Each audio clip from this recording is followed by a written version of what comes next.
Hello, hello, hello. How we all doing today?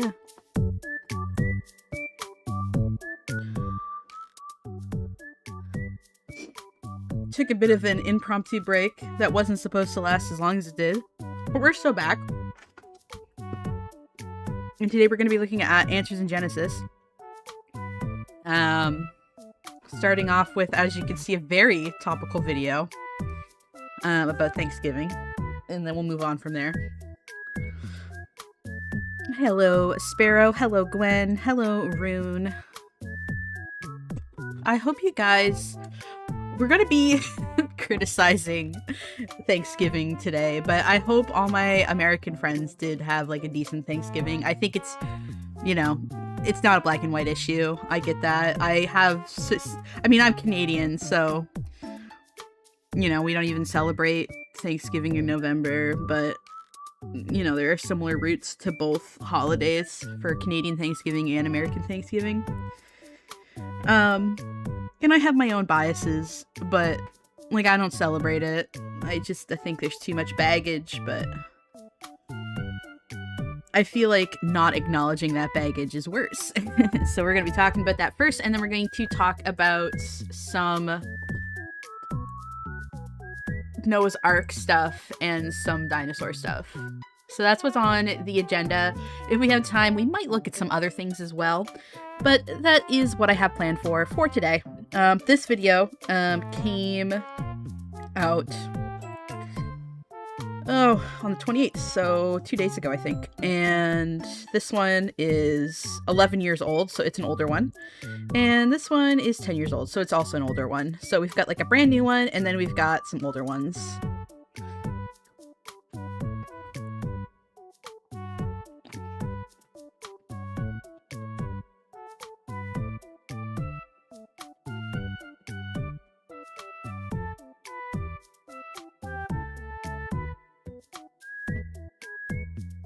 I can't imagine any thoughts this guy might have about Evangelion being great.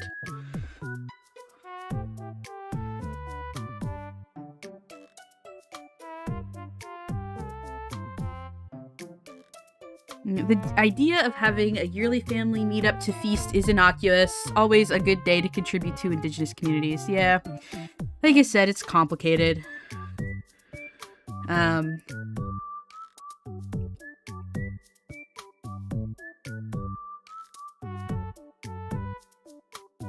I think it stings a bit more because a lot of violence against Indigenous people is so recent. Like, it's not like it's... Like, they're... Now, I made a mistake. I've spoken about this before, where I said the last residential school in Canada was closed in 1996, and it was in my community. I made a mistake, and I don't know how I mixed this up. It actually wasn't in my community. It was in Yellowknife, I think. So that was my mistake. I've spoken about it before, so I apologize for that misinformation. It is true that it did happen 1996. Actually, it might have been 1997. Anyway, it was the 90s, and that a residential school is still open in Canada, but it wasn't where I live. It was in Yellowknife. The one that got shut down where I live, it got shut down in 1972, I believe. Which is still frighteningly recent. Like, that happened when my mom was around. But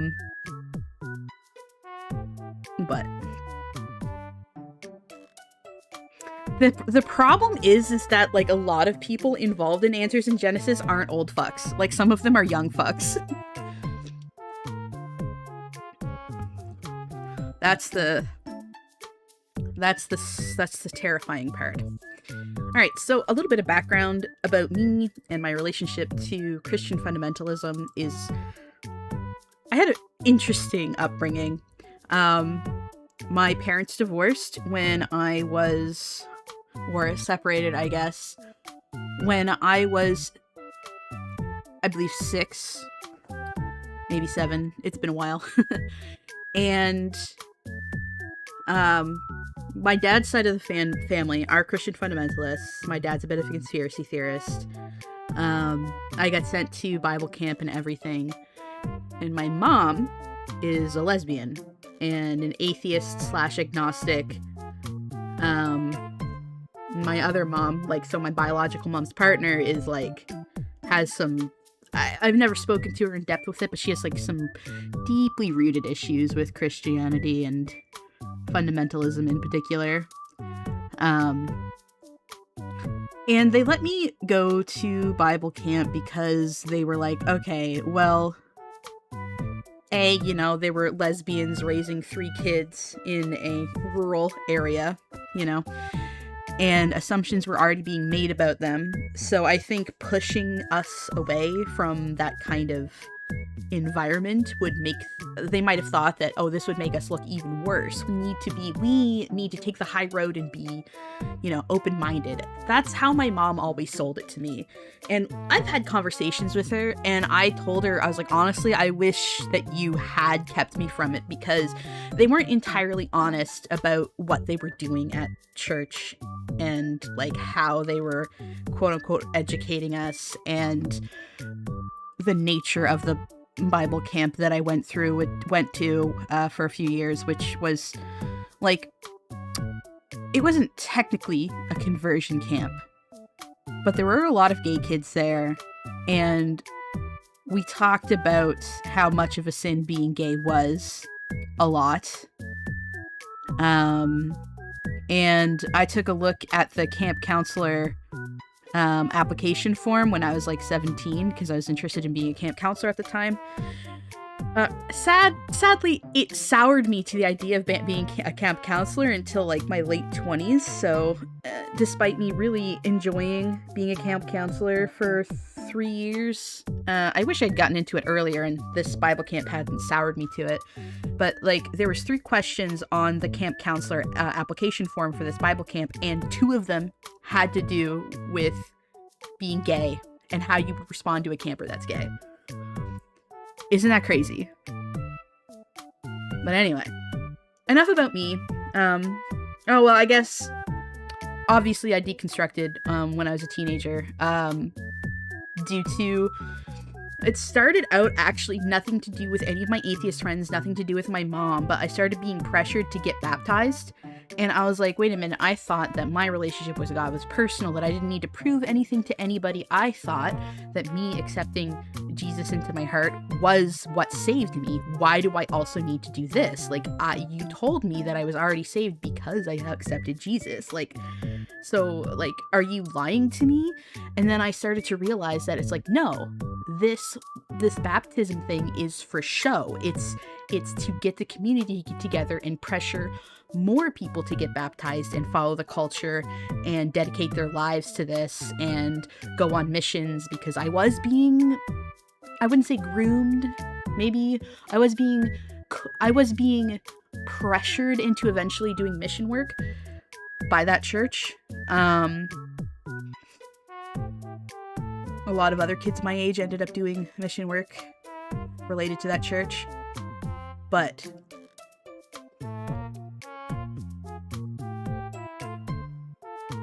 I ended up, because I asked that question of like, what do I have to prove to other people? This is not about other people, this is about me and God.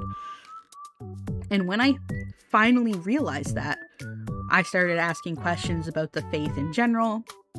And at the time, like, I was like a big follower of like Ken Ham and Kent Hovind and all of these kinds of people. Like, this is the kind of video that I would have watched. Maybe not this, but definitely these kinds of videos were ones that I definitely, like, I swallowed hook, line, and sinker. So I have been here. I believed this 100%. I believed in all of the bullshit that the Young Earth Creationists spin to this day, until I was about 19. So I feel like I have a unique position. Well, maybe not that unique. There's plenty of, you know, ex-fundies that talk about this, but, you know, I feel like I can speak on it at least. But anyway, let's stop the Tomodachi music and let's get into the video. What should I teach my kids about the first Thanksgiving? Family. Playful. Total sadness. Colonization. There was a massacre. And as much of what you and I learned in school wrong, Thanksgiving is a celebration of a genocide of indigenous people and should not be celebrated by nobody. Join us as we apply the latest in genetic research to one of the most famous events in American history. Oh no. The genetic research stuff. Oh no, I know where this is going. Okay. All right, that worries me because they're probably okay. For one thing, in terms of things like mapping the genetic history of indigenous people are one of the most poorly researched in terms of genetics. If you go on like not ancestry.com, if you go to 23andMe and you submit a little blood test, and you won't get anything specific. It'll be like, yeah, you're probably indigenous. So I'll have to like look at their sources as they bring them up. We'll be doing a lot of that. We'll be going from this video to like sources. So we'll have to keep that in mind.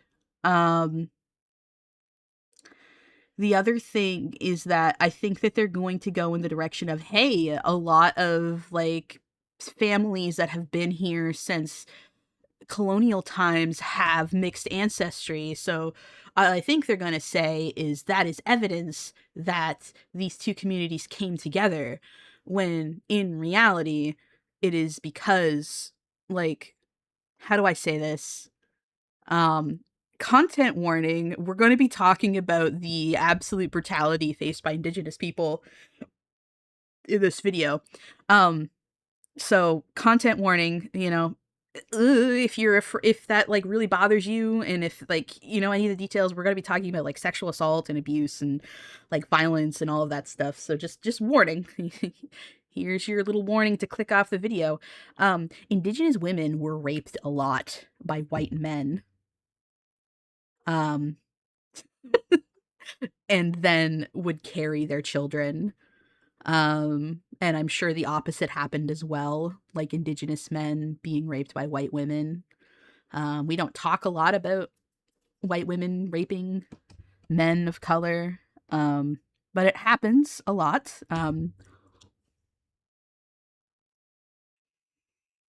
Anyway, let's keep going. So that's probably, I think that's where they're going to go. That seems to be, but let's keep going. so Avery, I don't know if you know this, but you're Canadian. I am indeed. And your family immigrated here back in 2016. Yep, right? yep. And we have 6 kids. Right. This is number 6 here on set with us. Oh, And the kids are no, finally not the old enough. We're doing our Quiverfuls. first like American history, first Thanksgiving homeschool unit. Oh, that's awesome. And obviously, while there are similarities between Canadian and American Thanksgiving, the history is very different. Yes. So I've put together a little quiz for you Oh. to see how much you know about the first American Thanksgiving. Oh. Are you excited? Yes. I'm You should be. nervous. It's gonna be Oh, I incredible. love I don't like All this. All right, here we go. First I can one. do this. Just for you got this. You got this. I'm a homeschool None mom. of these are Do this. too hard for no reason. All right, here we go. I have no idea whether you put in softball questions or like every person watching this is like, I don't even know that. We'll find out. Leave a comment. Let us know. Here we go. Which ship brought the English settlers, later called the Pilgrims, to the Mayflower. area where the first Thanksgiving took place? That's the Mayflower. Yes. Okay. Good job. All Way to right. start. Okay. See? There we Okay. go. All right. That's Okay. a warm-up one. All Good right. job. Yeah. Okay. I feel like this is just going to be a warm up. In what present-day U.S.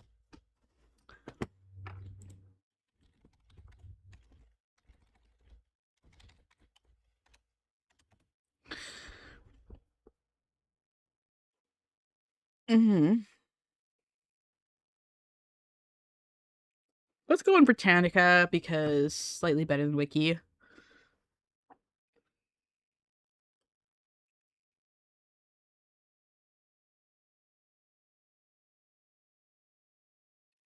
Okay, so there's not a lot of detailed descriptions of the original vessel. Some pilgrims were brought from Holland on the Speedwell. chartered by a group of English merchants called the London Adventurers. Prevented by rough seas and storms from reaching a territory that had been granted in Virginia.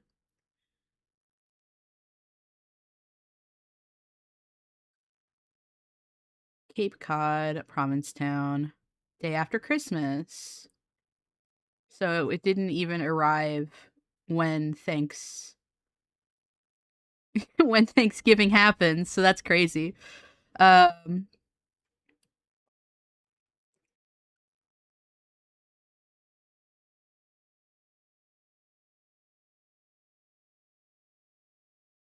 So we don't know a lot about the Mayflower, but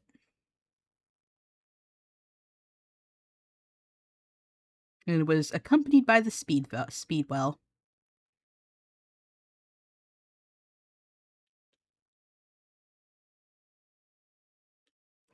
Yeah, in any case, so let's see. What state did the 1621 first Thanksgiving take place? So basically,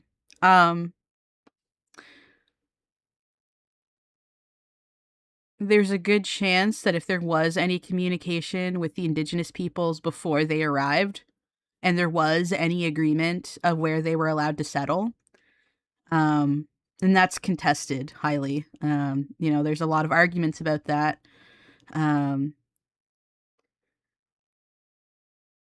It's extremely likely that they were not allowed to settle where they did, and they just did anyway. So, the Mayflower did have a compact that was sent back, but we don't know what happened to it.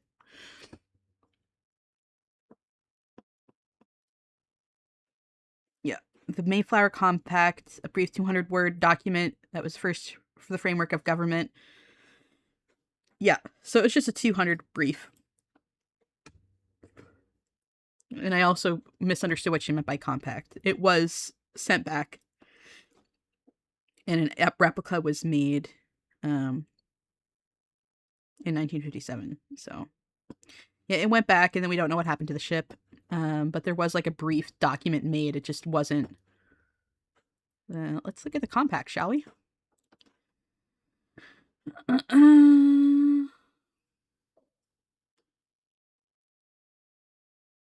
Okay, here it is. Here's the Mayflower Compact. In the name of God, amen. We whose names are underwritten, the loyal subjects of our dread sovereign lord, King James, by the grace of God, of Great Britain, France, and Ireland, King, defender of the faith, etc., having undertaken for the glory of God, keep that in mind, and advancement of the Christian faith, again, keep that in mind, and honor of our king and country, a voyage to plant the first colony in the northern parts of Virginia, do by these presents solemnly and mutually in the presence of God and one another, covenant and combine ourselves together into a civil body politic for our better ordering and preservation and furtherance of the ends aforesaid, and by virtue hereof to enact, constitute, and frame such just and equal laws, ordinance, acts, constitutions, offices from time to time, as shall be thought most meet and convenient for the general good of the colony, unto which we promise all due submission and obedience, in witness whereof we have hereunder subscribed our names, Cape Cod, the 11th of November, in the year of the reign of our sovereignty, Lord King James of England, France and Ireland, 18th, and of Scotland, 54th, Anno Domino, 1620. So, to untangle that a little bit, let's break this down. So, these are basically, this sentence is basically like everybody who is signing underneath, like the people that have signed this compact, we're all subjects and we're sovereign to England and to King James, in the name of God. And we have voyaged to the northern part of Virginia to establish the first colony in this area, to spread, Christianity and create a colony here that will be, a Christian colony. We will enact our own laws, our own rules, our own constitutions, our own offices.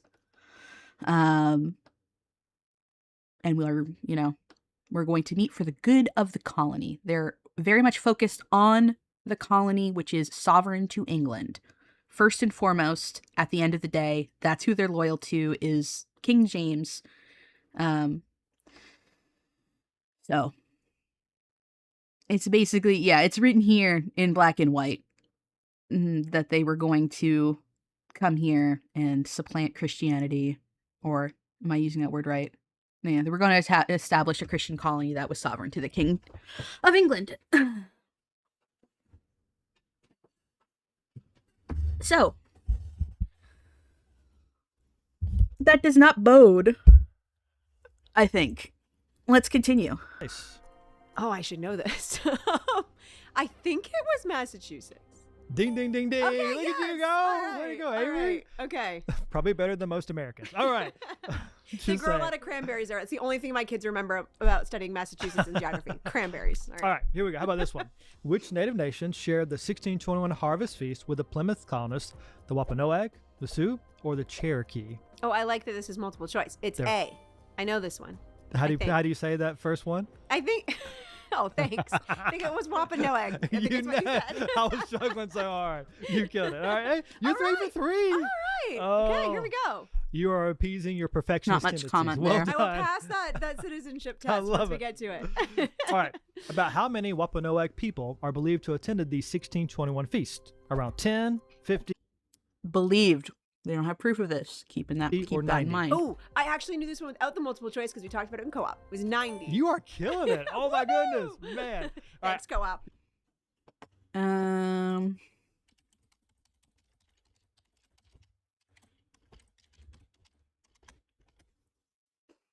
Let's see if we can find something. Oh, that's interesting. That looks a little poppy. There we go. Let's go back to Britannica, which again, there's some bias here. But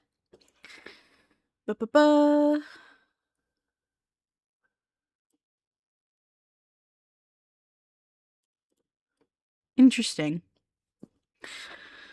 Let's see. The first Thanksgiving is said to have taken place in 1921 when the English colonists of Plymouth in present-day Massachusetts shared a harvest feast with the Wampanoag people. The colonists had arrived in December 1620, and the first winter was especially difficult. About half of the original group died from the disease and starvation. Likely to promote a political alliance, the local Wampanoag decided to help the colonists, teaching them how to hunt and grow crops. That fall, the harvest was good, and colonists had a gathering to celebrate. A few went out fowling, possibly for turkeys, but more probably for easier prey of geese and ducks, since they, in one day, killed as much as served the company almost in a week. About 90 Wampanoag arrived unexpectedly at the settlement's gate, possibly heard celebratory gunfire and feared an attack, and were invited to join the 50 or so colonists. Over the next few days, the two groups socialized without incident. The Wampanoag contributed venison to the feast, which included the fowl and probably fish, eels, shellfish, stews, vegetable, and beer. Since Plymouth had few buildings and manufactured goods, most people ate outside while drinking on the ground or in barrels with plates on their laps. The men fired guns, ran races, and drank liquor, struggling to communicate in broken English and Wampanoag. Although a rather disorderly affair, it sealed a treaty between the two groups that lasted until King Philip's War, in which hundreds of colonists and thousands of Native Americans lost their lives. Okay.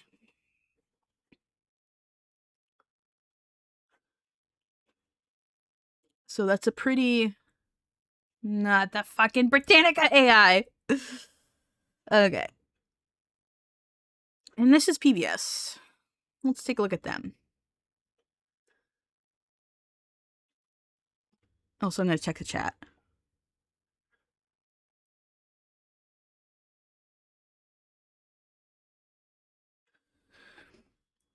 All right.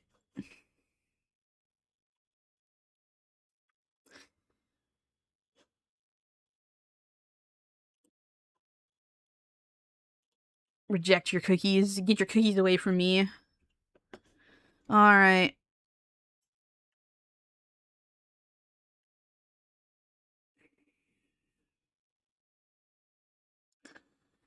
Okay, 9 to 10 Americans gather around a table to share food on Thanksgiving. At this polarizing moment, anything that promises to bring Americans together warrants our attention, but as a historian of religion, I feel obliged to recount how popular interpretations of Thanksgiving also have pulled us apart.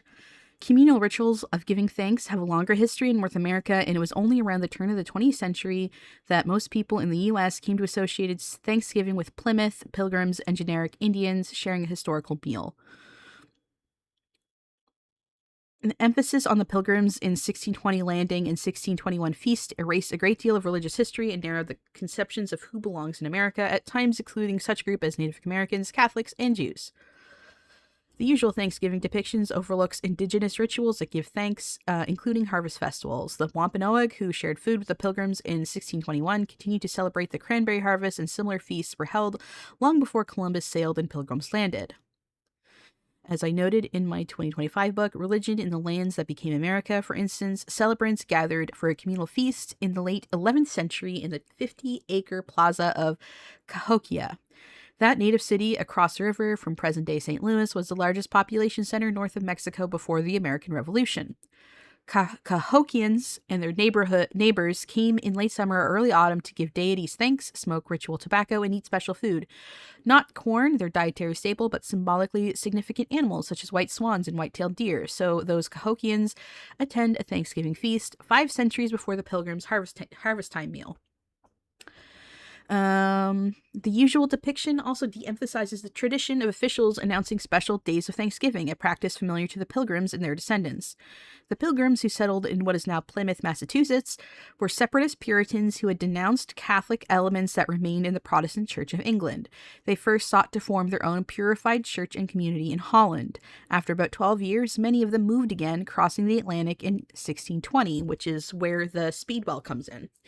The Pilgrims' colony southeast of Boston was gradually absorbed into Massachusetts Bay Colony, founded in 1630 by a larger group of Puritans who did not split from England's official church. As historians have noted, Puritan ministers in Massachusetts' state-sanctioned congregational church didn't just speak on Sundays.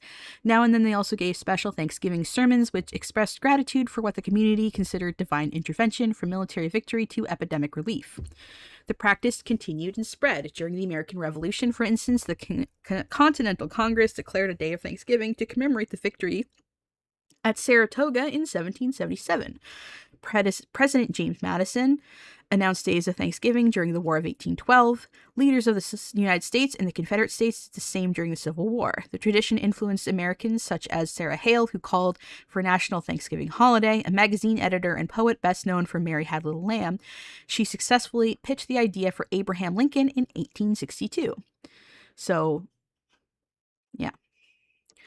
Many Americans' view on the first Thanksgiving resembles a scene depicted in a Jean Ferris painting by the name. Finished around 1915, it is similar to another popular image painted around the same time, Jenny Augusta Bronscombe's The First Thanksgiving at Plymouth. Both images distort a historical context and misrepresent indigenous attendees from the nearby Wampanoag Confederacy. The native leaders wear headdresses from Plains tribes, and there are too few indigenous attendees. Only one eyewitness account survives, a 1621 letter from the pilgrim Edward Winslow. He reported that the Wampanoag's leader, Massasoit, brought 90 men. That means, some historians suggest, the shared meal was as much as a diplomatic event, marking an alliance as an agricultural feast celebrating a harvest. Ferris's painting also implies that the English provided the food. Plymouth residents brought fowl, as Winslow recalled, probably wild turkey, but the Wampanoag added 5 killed deer. Even the harvest of Indian corn depended on native aid. Tisquantum, or Squanto, the lone survivor of the village that the Pilgrims called Plymouth, had offered life-saving advice. Oh my god. Tisquantum is like a complicated historical figure in and of himself, so had offered life-saving advice about planting as well as diplomacy. The image's cheerful scene also obscures how death had destabilized the area. The Pilgrims lost almost half their group to famine or exposure in the first winter. After earlier European contact, however, even large numbers of the Wampanoag had died in a regional epidemic that raged between 1616 and 1619. That's why the Pilgrims found Squanto's village abandoned, and why both communities were open to the alliance he brokered. Squanto is a very interesting character. Also, let me turn my phone off so that you guys aren't hearing a beep. But anyway.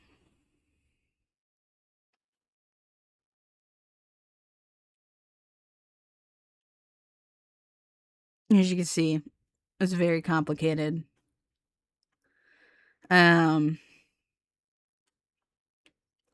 but there's obviously some information that Britannica is not sharing, and that Answers in Genesis is not sharing. But let's continue. Hello, Paige.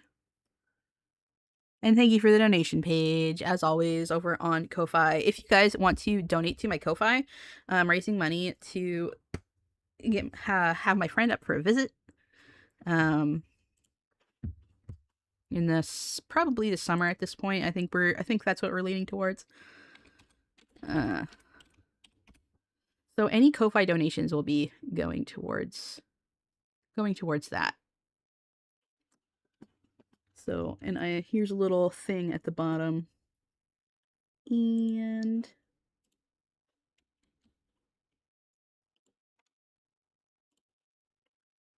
so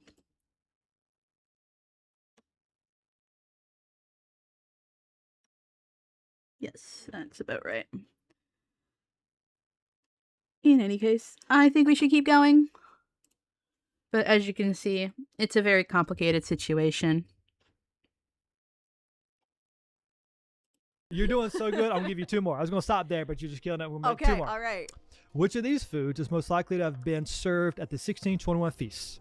Venison, cranberry jam, mashed potatoes, or pumpkin pie? It's going to be the first one, which was venison. That's right, dear. It's Yeah. like, wait, which one was first? We Venison. talked about It can't this be earlier. pumpkin pie. There was no aerosol whipped cream yet, so you can't Yeah, have pumpkin pie no without pumpkin that. pie Yeah. yet. But you are 5 for 5. Yes, all right, all here we right. go. One more. Here we go. Modern U.S. Thanksgiving dinners usually feature turkey. But what do historians say about turkey at the first Thanksgiving? Definitely there, definitely not there, or not clearly mentioned? Not invented yet. No, I'm just kidding. I'm going to say probably not clearly mentioned. Because, like, turkeys are, like, ubiquitous to much of the United States. So they We need, like, could have eaten. confetti. We need All right. something. Woo! The You got 6 for Canadian, yes! 6. You All killed right. it. Okay. Now, all the right. Americans I feel comment, how American. well did you do on that quiz? Let us know. I was just expecting you to come up with the most random things no one ever knows. So I find it interesting that they are sort of, how do I say this? These facts are all pretty innocuous. They don't really say much about if anybody got hurt or like the or sort of the consequences of colonization. They front load this whole video with these easily researched facts that, you know, they aren't typical of what we associate with Thanksgiving, but they end up being true.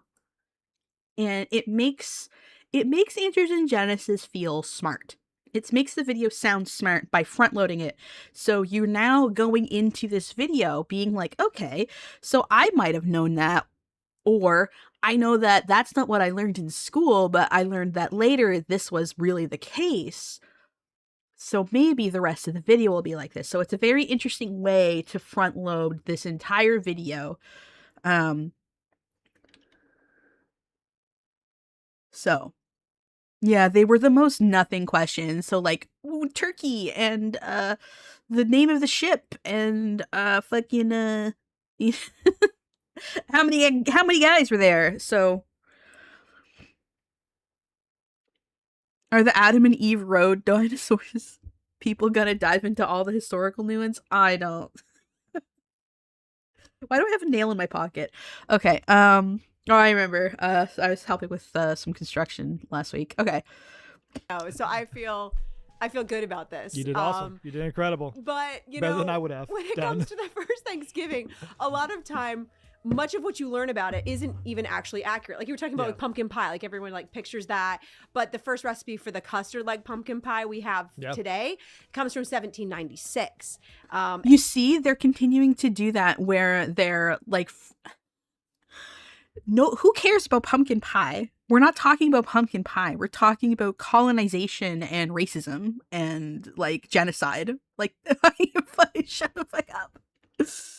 And my kids and I actually made a pumpkin pie that goes back to 1670, but it's made with like slices of pumpkin and apple and raisins and stuff. It was really fun. Was it good? It was delicious. It had rosemary and thyme, and anyway, it was really good. Did you add whipped cream on top of it? We didn't put whipped cream on it, but it would have been good. All right, buddy. Okay. Anyway, enough about pie. Yeah, enough about But pie. the misconceptions go deeper than just what they ate or wore for the first feast. Today, many, if not most, kids are taught that the first Thanksgiving was about evil colonialists coming to the New World and ruining the picturesque utopian Native American societies. I want to acknowledge the fact that we are right now on stolen land and that we are on indigenous land. Nobody is illegal on stolen native land. We are living on stolen land. Yeah, we see this even in some of the library books. I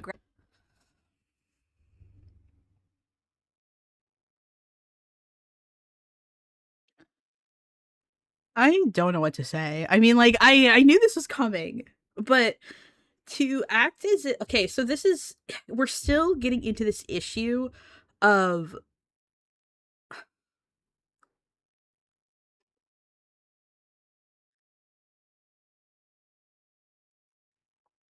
this was indigenous land. American or Europeans did come here. And it did not happen right away, but over the course of 400 years, indigenous people on this continent have been suppressed, violently so. And that is a process that happened over 400 years. It's still happening today. So to reduce all of that history down to this one day, as if they came together in a feast and indigenous people, the Wampanoag, are just like, you can have the whole continent if you want, is very ignorant, you know? And to act like the people talking about things like land acknowledgement are specifically referring to the dinner shared between the Wampanoag and the Pilgrims in Plymouth are, like, it's so tone deaf. This is just like, this is one day in history. Like, we have historical accounts of on Christmas Day during World War II that the Germans and the Allied forces put down their weapon to have Christmas together.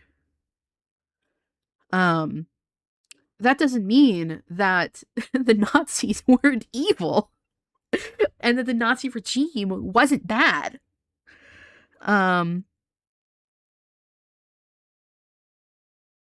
We're human beings, and I have no doubts that there was a moment that these people who are living in close proximity with one another, and both sides were dying because there was an epidemic due to probably was being exposed to viruses that they had never been exposed to before, brought by,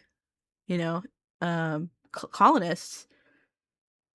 A lot of people died on the indigenous side, and a lot of people died on the colonist side.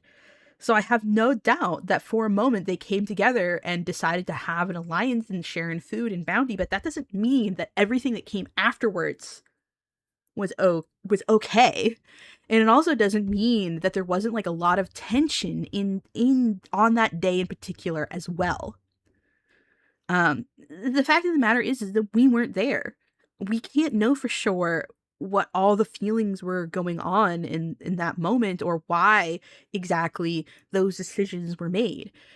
But that doesn't whether or not they all came together in a big happy feast and they were singing Kumbaya, or it was like, I fucking hate this guy, but like, if we don't share food, we're not going to survive the winter. Regardless of like the reasoning behind them coming together and sharing a meal, like, that does not excuse what happened afterwards. Yeah, you tolerated that one guy at your backyard barbecue. Why are you mad now that he's doing the horse in your home? Exactly. Okay. But yeah, she definitely, she has this is her sixth kid. She's pregnant with her sixth kid. She looks like she's in her early 30s. She's definitely homeschooling these kids. She's definitely from a quiverful family. Grabbed like this one here, which is told from a native perspective with corn, squash, and beans personified. It ends with, hold on. Told from a native perspective. Hold on a second.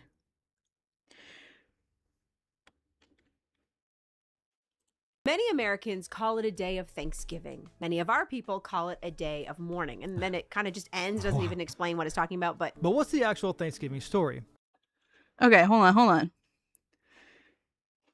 It's Epanomuk. Let's take a look.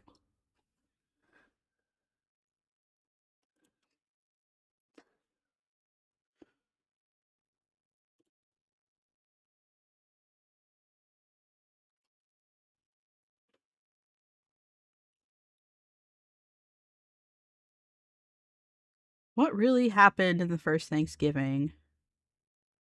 Here's the trailer. Let's take a look at the trailer, shall we?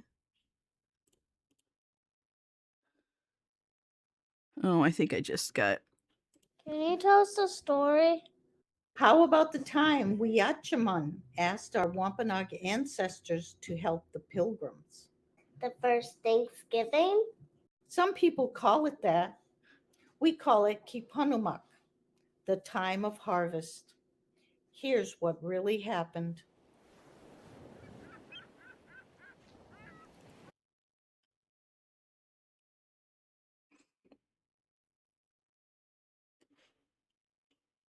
So, yeah, it just looks like a...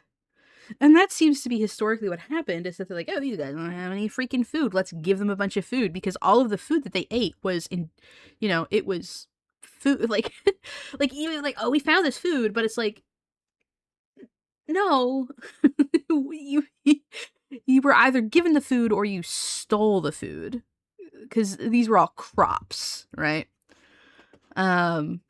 And it was the indigenous people that bought, or the Wampanoag that brought all the meat and venison, it seems, from, yeah. But anyway, I am sparring again with Christians. It's my favorite hobby. And then it kind of just ends, doesn't even explain what it's talking about. But what's the actual Thanksgiving story? Who were the people on the East Coast when the Mayflower arrived? Why were they here? What were they doing before the Pilgrims arrived? Here to discuss that history here with we us go. is Dr. Nathaniel Jeanson. His research is fascinating because it's only... Okay. Okay, let's look at Dr. Nathaniel Jeanson. Dr. Nathaniel Jeanson. Okay, here we go. Research biologist and speaker. PhD in cell and development biology from Harvard University. So why is he speaking? This guy's a biologist.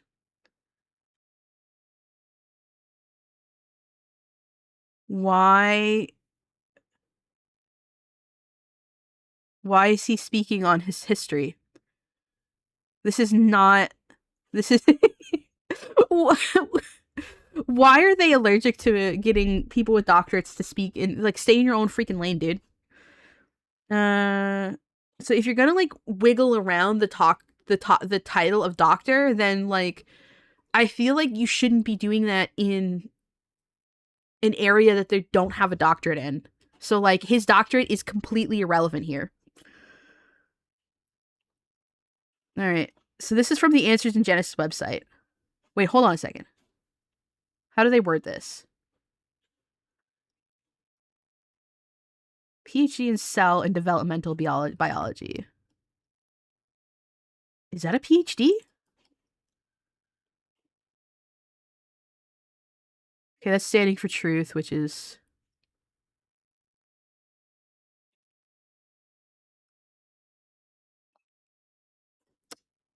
Oh boy. Dr. Dan. Oh, come on.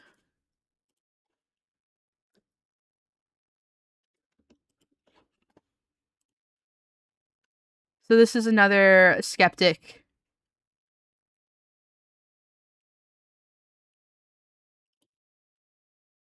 All right, so this is another skeptic channel that is talking about this guy. How long is this? Oh, this is an hour and a half long. We are not watching this. But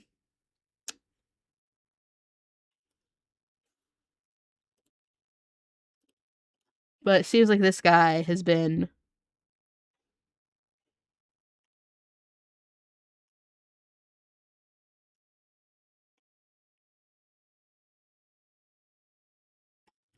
I want more information on this guy that's not from...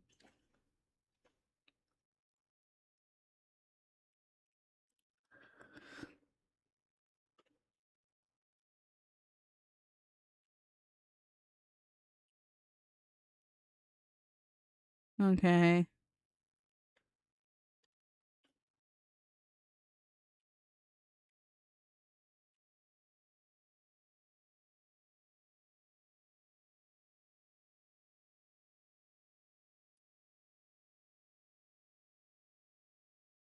Yeah, so, yeah, keep in mind that anybody that works for Answers in Genesis, they do require a pledge of faith, which is like, you acknowledge that the universe is only 6,000 years old and the worldwide flood occurred about 4,500 years ago, and a literal interpretation of Genesis. So, it's safe to say, be skeptical of Jensen. So, and it apparently, like, this is just I don't know this guy, Brian Ness. What's this? Who's this guy? Ugh.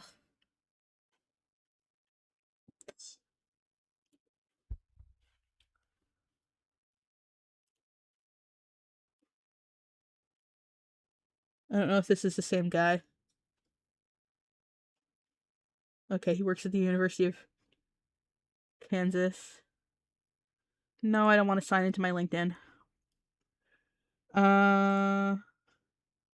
But looks like this might be him.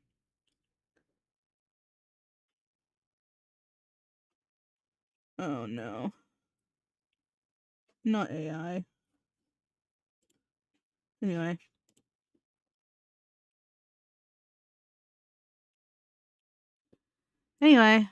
So let's be skeptical of this guy and his cute little doctorate. But anyway, Possible due to his starting point. He starts with the history that God has given us yeah, in His Word. yeah. Let's very quickly look at what he published. Hold on a second. We've got Replacing Darwin, The New Origin of Species, Replacing Darwin Made Simple, Traced Human DNA's Big Surprise. Let's take a little look at his... What happened to the ancient Egyptians? Are we their descendants? What happened to the ancient Romans? Are modern Italians the only survivors of this once great world power? Oh dear. Or has their family tree reached farther and wider than anyone has ever imagined? Where did the line of the ancient Persians go? Does it persist in the modern Middle East?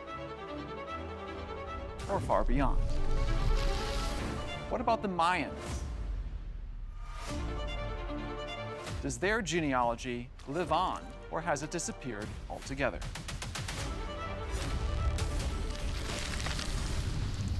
The answers might surprise you.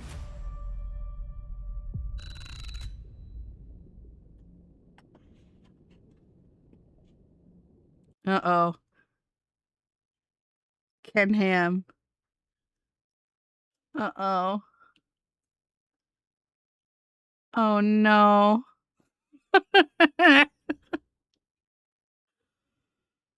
Oh no.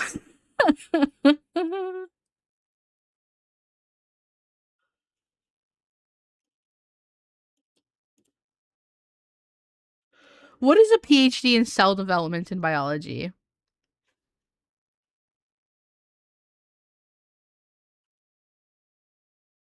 And a Bachelor of Molecular Biology and Bio... What does this mean?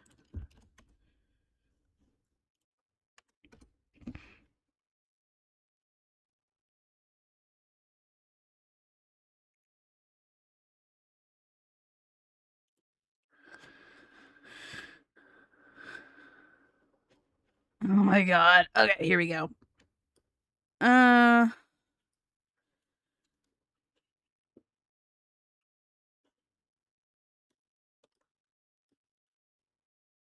Uh.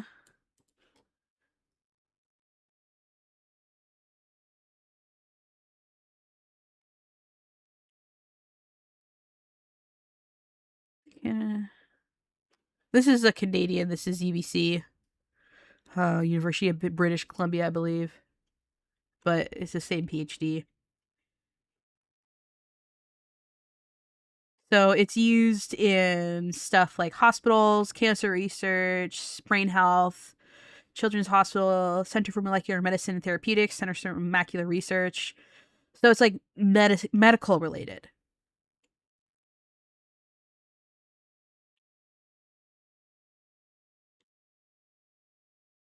So this is not anything to do with paleontology or history or anything. So this guy literally like doesn't have any, like he is no more an expert than I am because his doctorate is entirely unrelated about what he's talking about. So using that little doctorate that he has.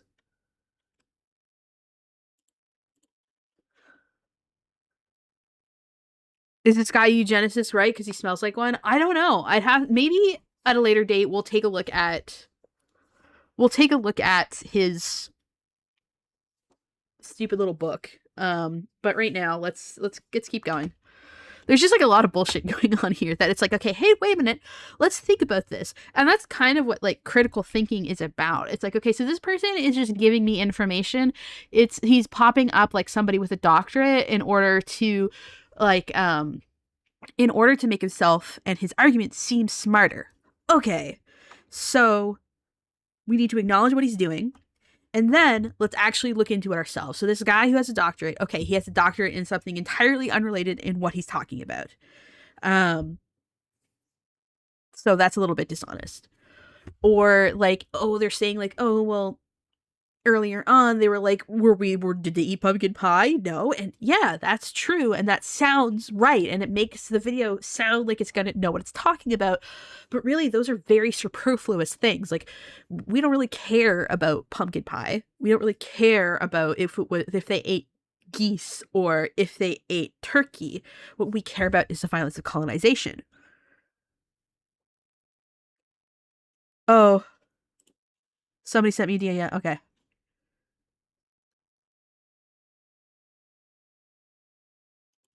Okay, so this is also... Okay, interesting. Okay. Yeah, I guess, like, I assume that people know this stuff, but they might not always. So this is some more stuff about the book from the indigenous perspective. So, about the authors. We've got Daniel Hill, who is a Wampanoag tribal citizen of the Hawk Clan, mother of 5 children.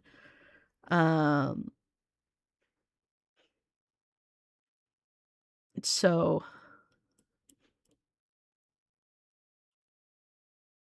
she's a writer, farmer, crafter, dancer, artist.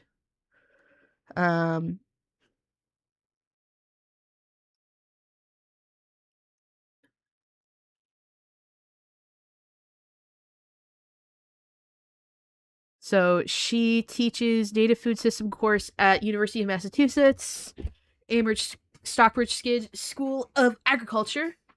Alaska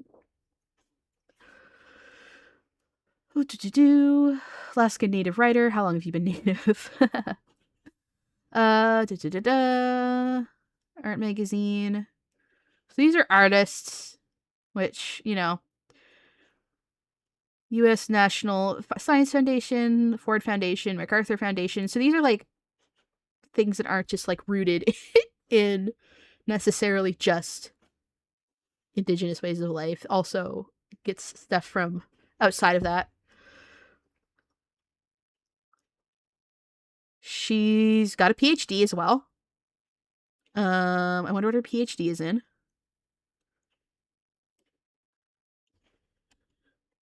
What is your PhD in, ma'am? Yeah, let's also, do the other side. Alexis Bunton, PhD. Ba-ba-da-bum. It's her. For over 15 years at the Alaska Heritage Institute. PhD in cultural anthropology. So she's literally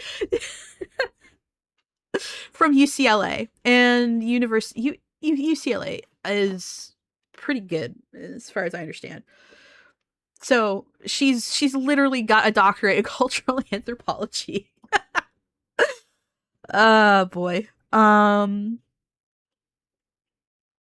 So she studies DNA as like a free time thing. So we've got Anthony Perry, Chickasaw, now lives in Oklahoma, grew up in Oklahoma and now lives in England. Oh, interesting. I'm always interested to hear about like indigenous people that immigrated to other countries. It's always interesting to me for some reason. He's an analyst in the National Health Service in England and volunteers with hospitals in Pakistan to improve health services. He loves history and enjoys spending time with his family. He has an undergraduate degree in comparative religion from Dartmouth College, a master's degree in public health from London School of Hygiene and Tropical Medicine, and a master's degree in public policy from Birkbeck College, University of London. Then we have Gary Ashinabi, was born in Long Plains Reserve in southern Manitoba, Canada. His style is reminiscent of the Plains style of art and evokes Eastern woodland tradition. I believe he's the artist. Yeah, I think he's the person who did the art. So we do have like a literal cultural anthropologist. She is a doctor. This is it's her, Dr. Alexis Bunton. So, but you don't. Anyway, so she is absolutely more qualified than this fucking guy. Anyway.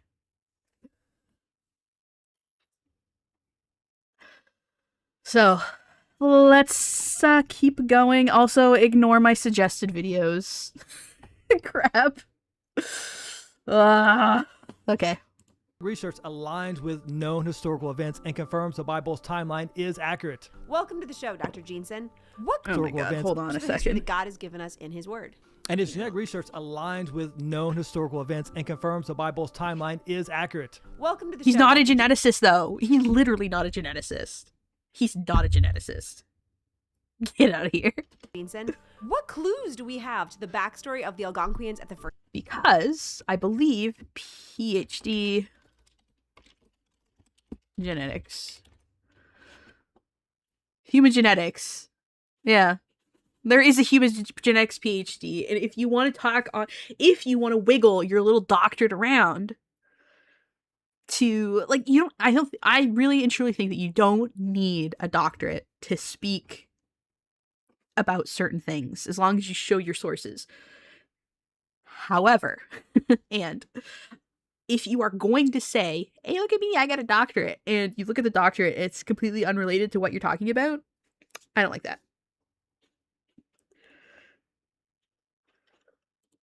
Anyway. First Thanksgiving. One of the first major clues is the language of the peoples. God. They're connected to people all the way on the west coast, the Yurok and Wiyot. We find linguistic relatives in Canada, the Cree and Ojibwe. You are also not a linguist.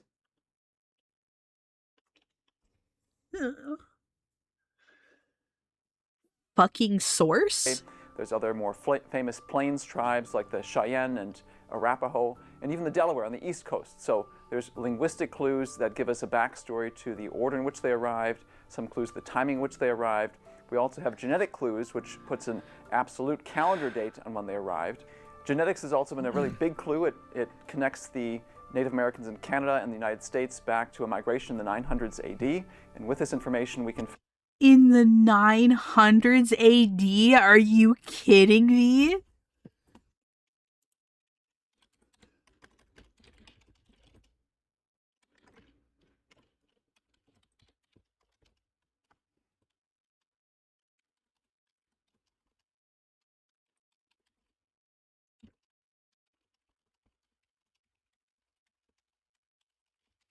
In 900 AD.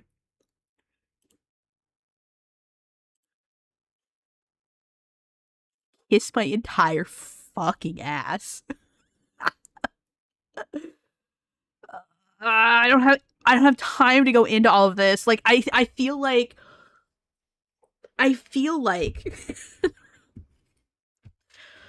oh my god. I didn't know they were putting it that late.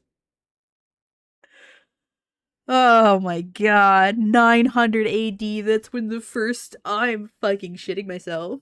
Are they serious? Okay. Figure out exactly what happened, where they were 100 years ago, 1,000 years before, and 900 AD. Are you kidding me? I'm sorry, I can't get over that.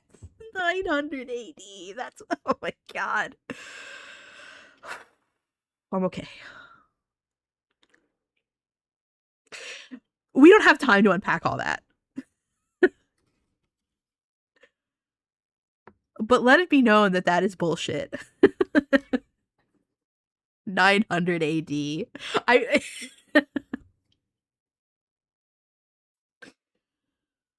Oh my god. Okay. Yeah. Shout out to the weird paper texture to make him look more intelligent and like authentic, I guess. and give the full backstory to the first Thanksgiving. So first, we have evidence from similarities in languages and in genetics. What other evidence is there? What's been really interesting to me is when you have the biblical time Like, I love these moments where it's like clearly like he is talking to a recording, but we continue. scale in combination with the linguistics and the genetics, the well-known archaeological events that have been a little bit spread out or disconnected in mainstream science come together in a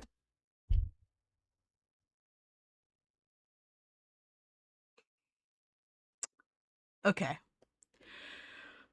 So let's put on our little critical thinking hats again. So we're looking at this and he's not saying anything. But let's take a moment. What are they trying to invoke here? They haven't said anything.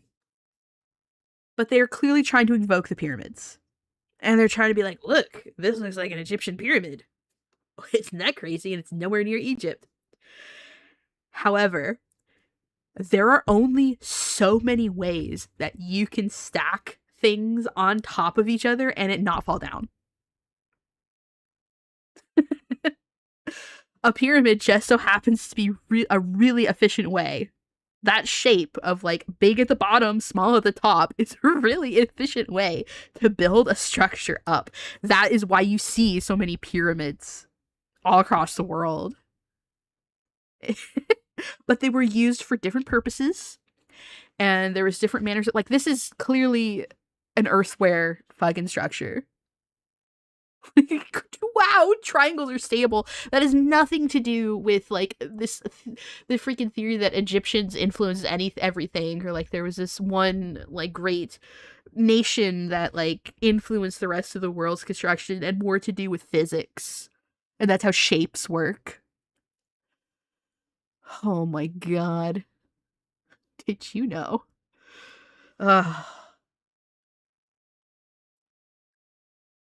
It's like when people are like, oh, they have like every nation has this concept of like east and west and north and south. Isn't that crazy? When it's like, okay, so the sun rises in the east everywhere and sets in the west everywhere. And that's a line. And if you draw another line, if you cut that in half, you can then plot out directions on like a grid or point people in directions pretty effectively. So that like the fact that like many different cultures have a northeast southwest directional system is not indicative of anything other than the fact that we live in a 3D space. Oh, Sparrow found his research. Oh, God. Oh, God. Oh, God. I don't know if we want to look at that. His published research. Amazing. Amazing. I'm so excited to look at that later. I don't know if I want to do it tonight, but I've got people sending me DMs. Like, look how stupid this fucking guy is. Oh. But most of it looks like it has to do with blood. No recent publications, metabolism, and glycosis. So, like, totally unrelated. Anyway. Coherent narrative, and we can figure out which empires or smaller groups connect to the peoples of the first Thanksgiving, what role their ancestors played in overthrowing the biggest empire. So it fills in details that some of these other fields of science may not be able to do.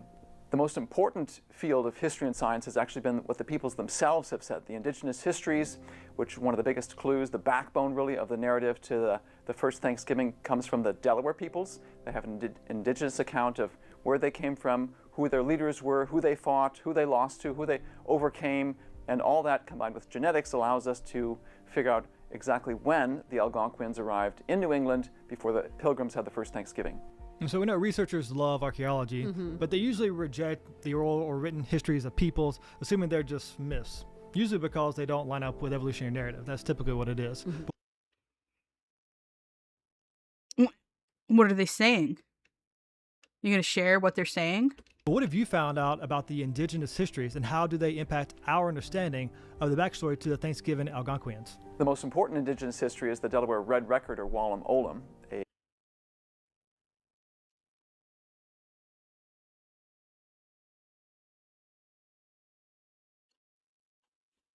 Okay, David McCutcheon.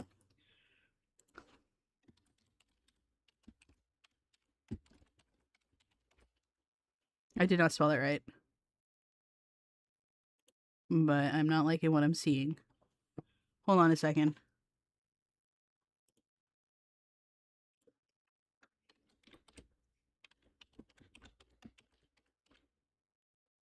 McCutcheon.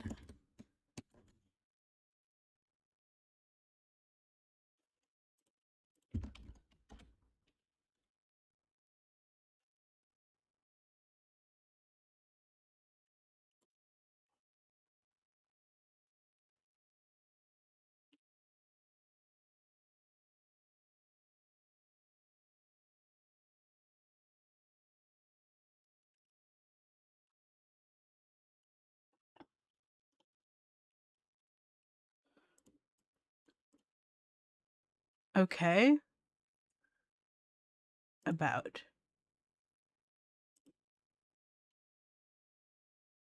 This guy's a fucking painter.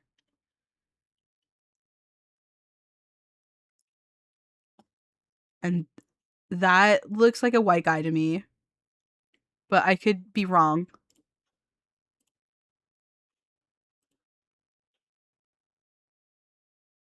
That's not what... Oh my god.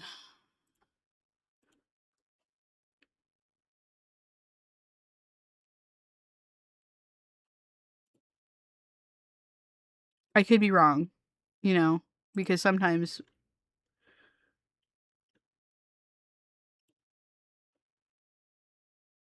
Okay, so this isn't good. None of the sites are working.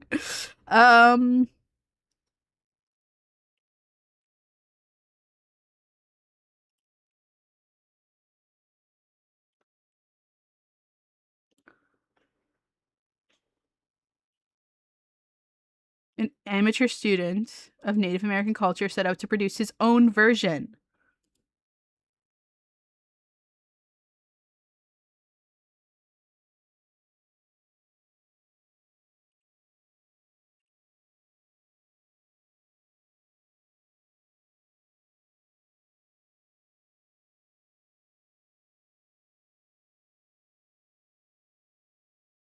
Hold on a second. What the fuck? The Red Record.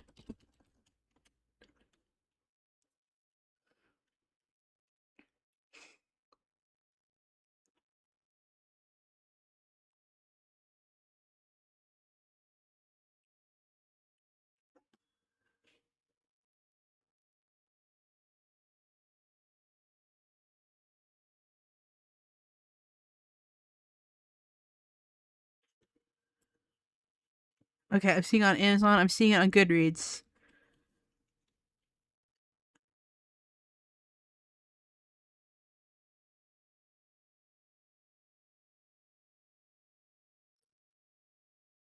This is for the Institute of Creating. We've got fucking John D. Morris. Who the fuck is this guy?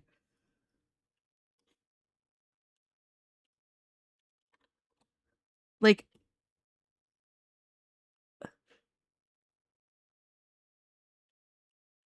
who are these people? Who are these people? I can't find... Okay.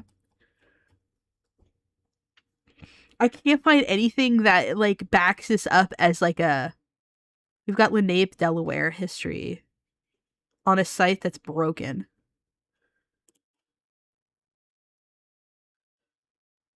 We got Open Library, Publishers Weekly. Like, none of this is, like, anything that I could use to verify anything. eBay, Anna's Archive, Google Books, Better World Books. Oh my god, go away.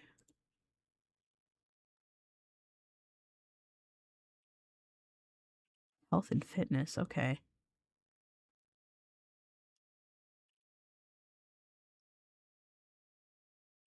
I'm not super familiar with this book site. It's unavailable anyway.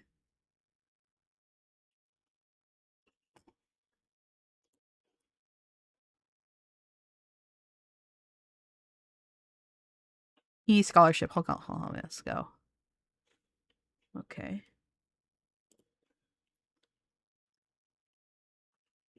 Author, article info.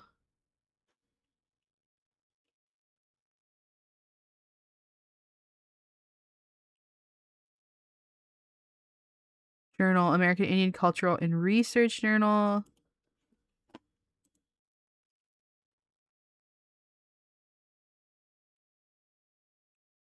An internationally renowned multidisciplinary research scholars and researchers, premier journal in Native American Indigenous Studies, publishes original scholarly papers and book reviews on a wide range of issues in field ranging from history to anthropology to cultural studies to education and more. It's published 3 times per year by the UCLA American Indian Study Center. Okay.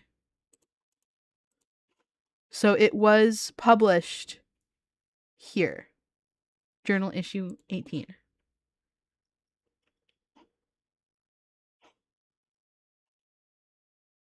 I'm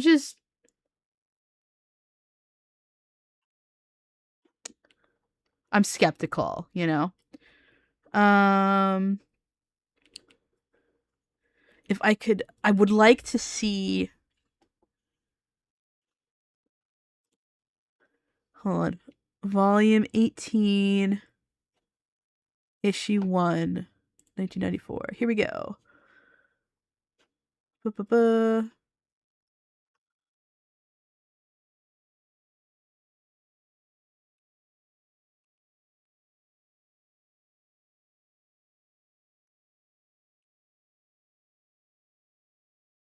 Life and Death, Portraits, Raven Song, The Red Record. Here we go.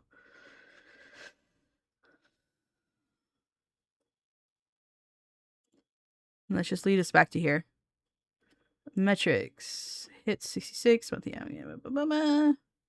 I'd like, is this peer researched? Article author. Okay.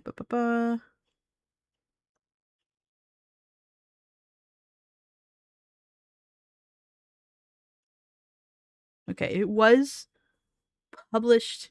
I don't know much about this journal.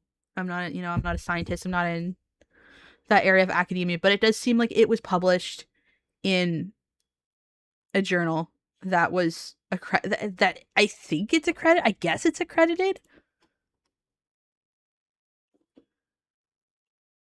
But yeah. All right. Let's go back.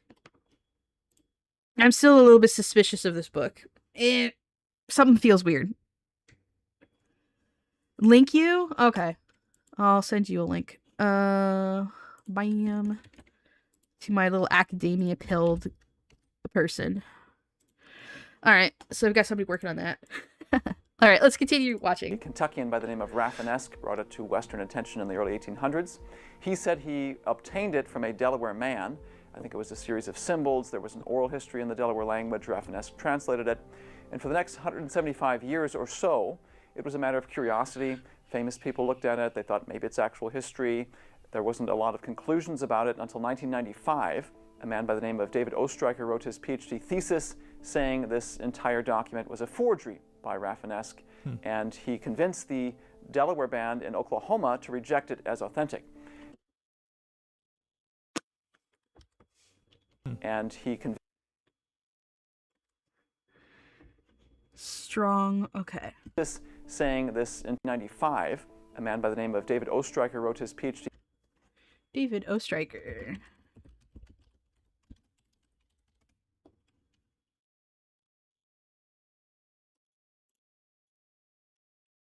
This is not the same guy.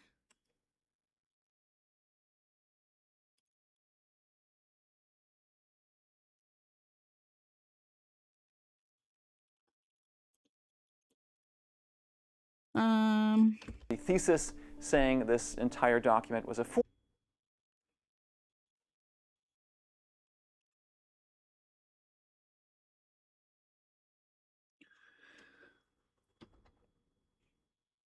So he got his Algonquin spirit.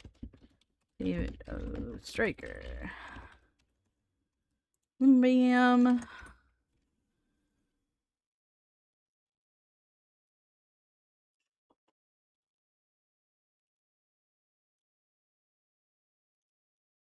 So it's this one.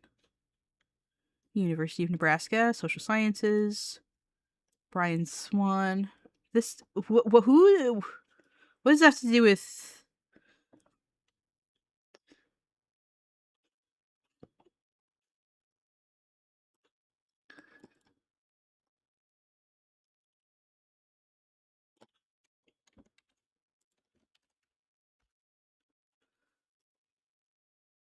TED Talk. It's on Amazon as well. It's on ResearchGate. See how like there's a bunch more like academia related links coming up for the thing that is debunking it. I'm not sure if this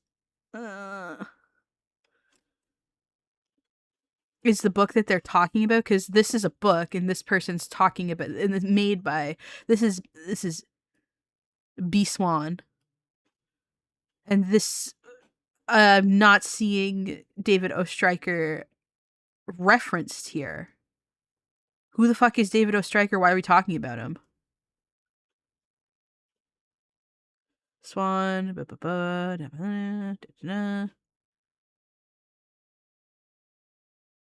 This is.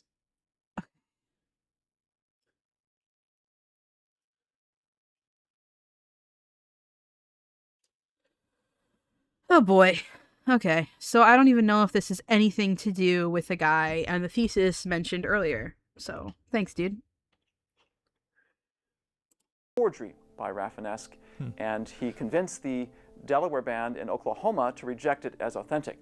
And that was the state of affairs and remains the state of affairs in mainstream science until this day. Then I started doing genetic work looking at the... Okay, also, let's... Brian Swan.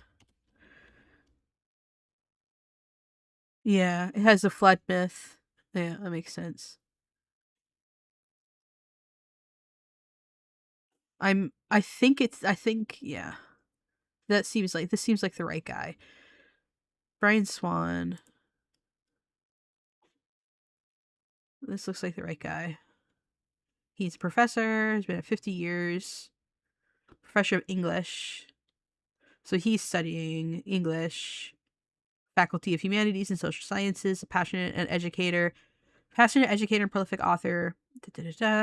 What is your education in, sir? Tell me.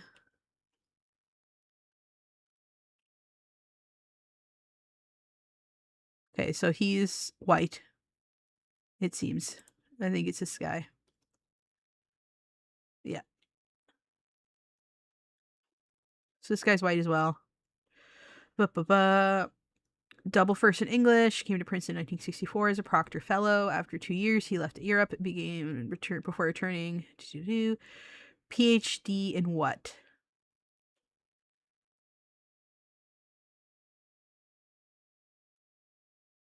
What's your PhD in, sir? I'm assuming it's language related, which makes a little bit of sense considering it's a translation. What is your PhD in, sir? I would like to know. Why? Stop hiding. Stop hiding your PhD. PhD in what? What are your PhD in? Tell me. Why are you hiding what your PhD is in? Stop doing that.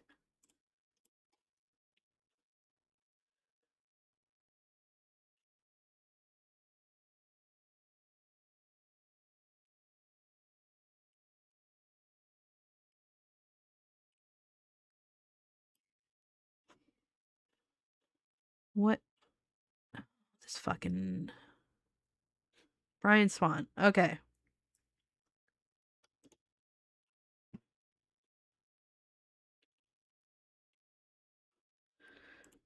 It looks like it's in the humanities of some kind. They won't tell me what his PhD is in. PhD and don't worry about it, bro. The history of the globe Anyway. through the male inherited DNA, and lo and behold, about 25 years after this thesis, find out But like you... Okay. that the Young Earth-based genetics confirms the Delaware Red Record. And beyond that, it's not just a record of the Delaware history, it's actually a history of the entire linguistic group, which includes the New England Algonquians and their ancestors. So we have a tremendous document, Fucking one of the most source? important documents in all of pre-European history Fucking now source, at our dude? fingertips, thanks to the work of modern genetics, which gives back to the Native Americans history that was taken away from them. So in the evolutionary worldview, the Native Americans first came over to North America like 30,000 years ago. But what does genetics tell us about when the ancestors of the Thanksgiving Algonquians first arrived in the Americas? Genetics strongly contradicts the evolutionary time frame and shows that there were multiple migrations into the Americas, not just one in the incomprehensibly distant past. The migration of the... Yes, we know this, that there's multiple, but like, it didn't happen 1,000 years ago. ancestors of the Thanksgiving God. Algonquians happened in the 8900s. It's the last one. And consistent with this idea that there were multiple migrations, and therefore people here, before the Algonquians arrived, the Red Record of the Delaware, which is again the record of their whole community, their whole linguistic division, says that there were people here before them and that they had to engage them when they arrived. You know, knowing human depravity and our sinfulness, I'm almost afraid to ask, but what did these Algonquins do when they encountered peoples who were in the Americas before them? One of the things that I think attests to the authenticity of the Red Record is the fact that their history is not all roses and tulips and a wonderful happy-go-lucky story. When the Algonquians first arrive in the Americas, which is close to what's now Alaska, they talk about having defeated enemies who were there. These are most likely the Eskimo Aleut peoples, which is another linguistic sub.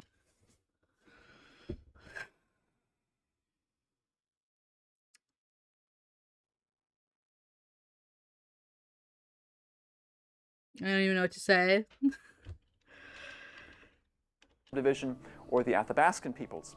After that defeat of peoples who were here, they go down the western coast of Canada, and the Red Record is very terse in its description, saying there was a time of much evil, without naming who was in charge, without saying who did the much evil, and it makes you wonder, was it the Algonquins themselves who were perpetrating this evil, or was it the result of evil received from other people? Either way, they eventually escape that, they get on the Great Plains, they encounter enemies. Yes, obviously, this continent was not like a paradise before European settlers came here, but that doesn't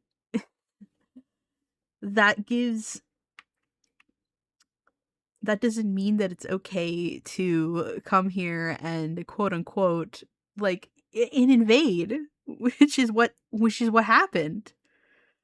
That doesn't make it okay. Oh boy. Enemies, they want to leave these enemies, they get to the Mississippi, where they encounter an even bigger enemy. They say the Telegas, that's their term, for whoever these enemies were, possessed the East. It's some sort of great empire. They try diplomacy, asking for land to the East. In response, this empire defeats them, slaughters them, and they don't take it lying down. Of course, the Red Record describes friends from the north, they say, came to their aid, and this alliance defeats this empire, strikes a crushing blow, and they're able to cross the Mississippi and proceed on their way towards the East Coast. So And we're talking about, but again, a book that has seemingly been debunked and that like isn't something that Indigenous or any other like academic institution acknowledges as true. It's been debunked as ahistorical and probably a hoax.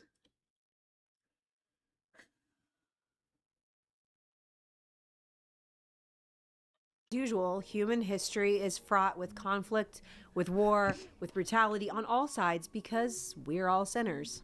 Yes, we are. And when did the Thanksgiving Algonquians first arrive in New England? They crossed the Mississippi around the late 1200s, early 1300s, and make their way through what's now Indiana, Ohio, Kentucky for a while, and over the next century and a half, fight battles, grow in their population size. And it's not until the mid-1400s that the Red Record describes a breaking away of a people towards New England. So think about that. Just as So the narrative they're trying to set up is like, well, they weren't really here for that long anyway, so they don't really have any more right to the land than we do, is kind of, it's what they're implying. century and a half before the Pilgrims arrive, have the first Thanksgiving, the Algonquians, that we all take for granted, make The their book is not in the library, but the author is, and I'll try to download it. Okay, so you can't find this book anywhere. They do have it on the archives, like on a web archive, I noticed. first steps into New England and knock down the dominoes that lead to the first Thanksgiving. So the research, it really is fascinating, especially when we get into it. Why is it that creationists like you are leading the way in applying genetics to history? The short But answer you're is it's not because of not. any brilliance on my part. It really is like shooting fish in a barrel. The hero of this story is not me or really any creationist as much as it's the biblical timescale. Once you have this framework of 4,500 years back to Noah, 6,000 years back to Adam and Eve, all the pieces come together, or to flip it around. I would strongly argue that the evolutionary model will never make these sorts of discoveries because they have the wrong time frame. They can't see the links between genetics, linguistics, indigenous histories. They tend to reject them, archaeology. And so once you have the biblical time frame, all these pieces fall into place. And there's more to your research, including answering this question. Were the Mayans at the first Thanksgiving? So if you want the answer to that, hop over to Dr. Jeanson's channel for a full video and subscribe to stay we're up to not date on watching all that his shit. fascinating We are research. not watching that Thanks for joining shit. us, Dr. Jeanson. You know, Are you Ryan, as fucking much as I kidding want my me? kids to have an accurate historical picture of the first Thanksgiving, Sure. the most important thing, of course, for them to learn is to give thanks to the Lord for the blessings that we enjoy. Absolutely. That was the original intention of Thanksgiving. The first presidential Thanksgiving proclamation was from George Washington, and he said, whereas it is the duty of all nations 100 years later.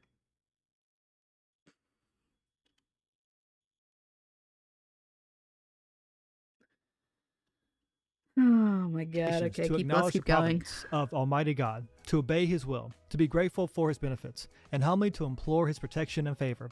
And whereas both houses of Congress have by their joint committee requested me to recommend to the people of the United States a day of public thanksgiving and prayer, wow, to be observed by And again, we were talking about this earlier, that Thanksgiving was a pretty generic term for a very long time, up until very recently. Things like even now you hear, like if you pay any attention to like Catholic tradition and Anglican tradition, you have days of Thanksgiving all throughout the year. Thanksgiving, like lowercase t, isn't necessarily the holiday that Americans celebrate in the middle of November. Like it's a pretty generic term. It's just something that is very typically used in like Christian, especially Catholic and Anglican related faiths. And it's also like not unique to even that, because like giving thanks and being thankful is pretty it's pretty universal. You know, indigenous peoples were having festivals of gratitude before these people ever got here. We are social animals. Like part of how we became what we are is by being social with others, and gratitude is a big part of that. if we didn't interact in that way, we literally would not exist in the way that we do now. We share our food with one another. We socialize with one another. If somebody's hurt, we help them. And because of that, if I know that if I get hurt, you'll help me, I'm more likely to help you if you get hurt. And because of that, we formed this community of trust and gratitude that allowed us to be the civilization that we are today and the animal that we are today. It would not have happened any other way. And it has nothing to do with God. It's just, humans just would not exist if we didn't have these social contracts. Yeah, looking at it as a harvest festival is very fair because there have been harvest festivals all across the world. Like, again, the fact that there are harvest festivals around this time of year in the Northern Hemisphere all across the world isn't indicative of like a god or like some historical event that unifies all people, but the fact that like around this time of year is when the frosts come, and if the frosts hit your crops before you can harvest them, it'll ruin them. You have to harvest things at a certain time of year, so then you're going to have a lot of food, and you're probably going to feast, and what you can't eat during those feast days, you're probably going to preserve. And it's a time of plenty because you just harvested a bunch of crops, because if you harvested them any later, they would rot on the vine. This has nothing to do with Christianity or like the fucking like Plymouth and pilgrims and shit. It has everything to do with we need to harvest our fucking food now or we won't have food. It's just, that's the way weather works. That's the way seasons work. It's how the earth is turning around the sun. Like, we wouldn't... Anyway. I don't think it can be completely divorced. I think that, like, you've got to... Again, I don't celebrate it. I can't make that decision for you on if you're going to celebrate it or not. But I personally am bothered by people like, oh, what I'm doing right now has nothing to do with Indigenous genocide. It does, though. And, like, you can still celebrate it and say, this is going to be a moment of thanks, and I'm going to acknowledge that, you know, we have a bloody history, but I'm still going to, like, celebrate this time with my family. You know, it can mean more than one thing at once. It's like, God, I do not want to go here today, but it's like people that are like, you know, I'm going to read Harry Potter, but I'm just not going to acknowledge, like, it has nothing to do with J.K. Rowling. It's like, but it does. It absolutely does have to do with her. And I cannot tell you what books to read, but ignoring that it has nothing to do with the yucky parts bothers me a little bit. If you can hold those two truths in your heart and still read this book or still celebrate this holiday, go ahead. But, like, I beg you to have enough space in your heart to hold these truths inside of them. Please.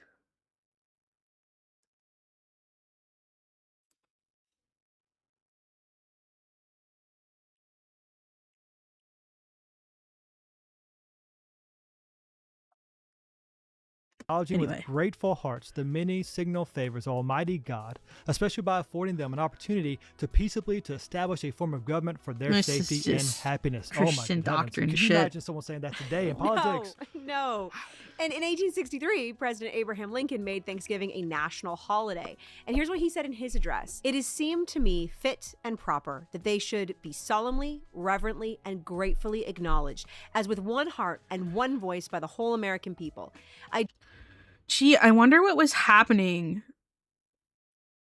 I wonder what was happening around 1863 when President Lincoln was president, and why he wanted to make a holiday that united the American peoples. I wonder if there's anything happening that they're not providing more context on. Gee. I wonder wonder if there's more context to why Abraham Lincoln would want to establish a holiday that united the country. I wonder what he would be doing and why he would be doing that. I wonder. Do therefore invite my fellow citizens in every part of the United States, and also those who are at sea and those who are sojourning in foreign lands, to set apart and observe the last Thursday of November next as a day of thanksgiving and praise to our beneficent Father who dwelleth in the heavens.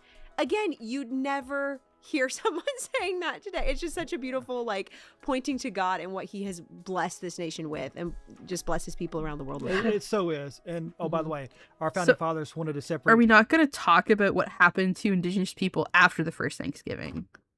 Are we just going to completely ignore that? Like, are we not going to talk about it?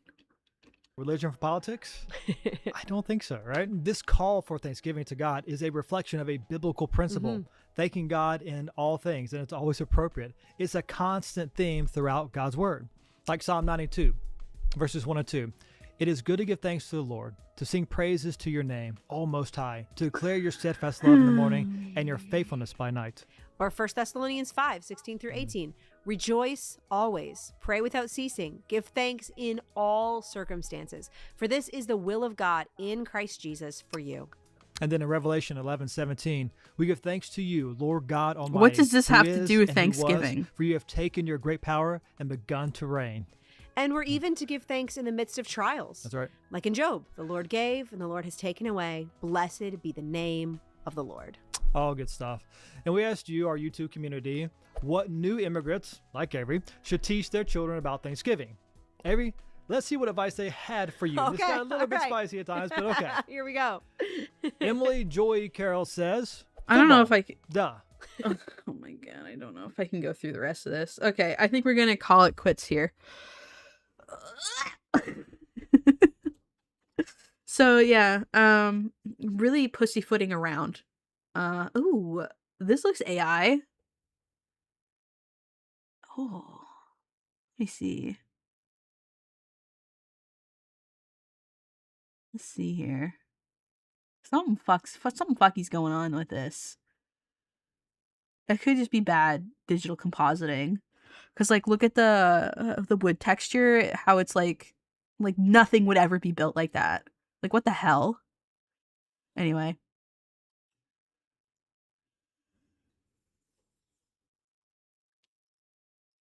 Okay.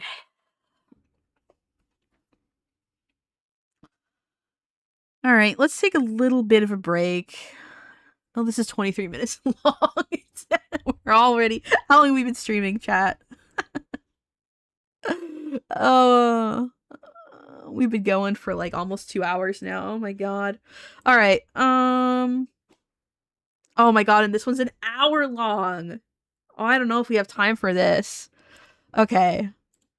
This one's an hour long. If we do this one, it'll have to be its own stream. We're not doing this one today. Let's do this one.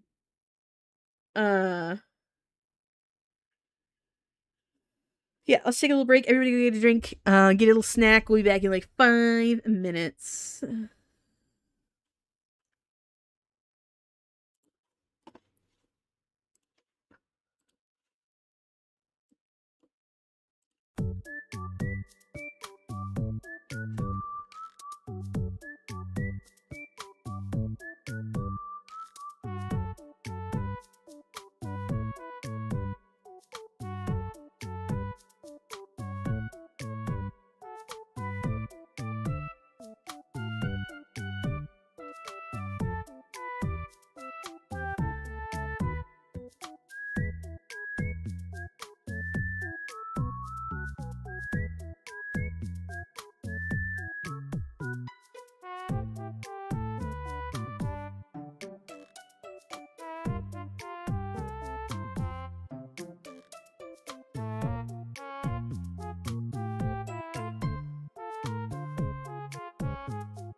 Well, again, I think it was shorter than 5 minutes, but it's okay.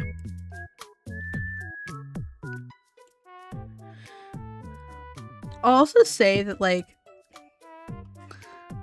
as much as I have hang-ups about Christianity, I don't have anything. I have no problem with Christians that, like, acknowledge science.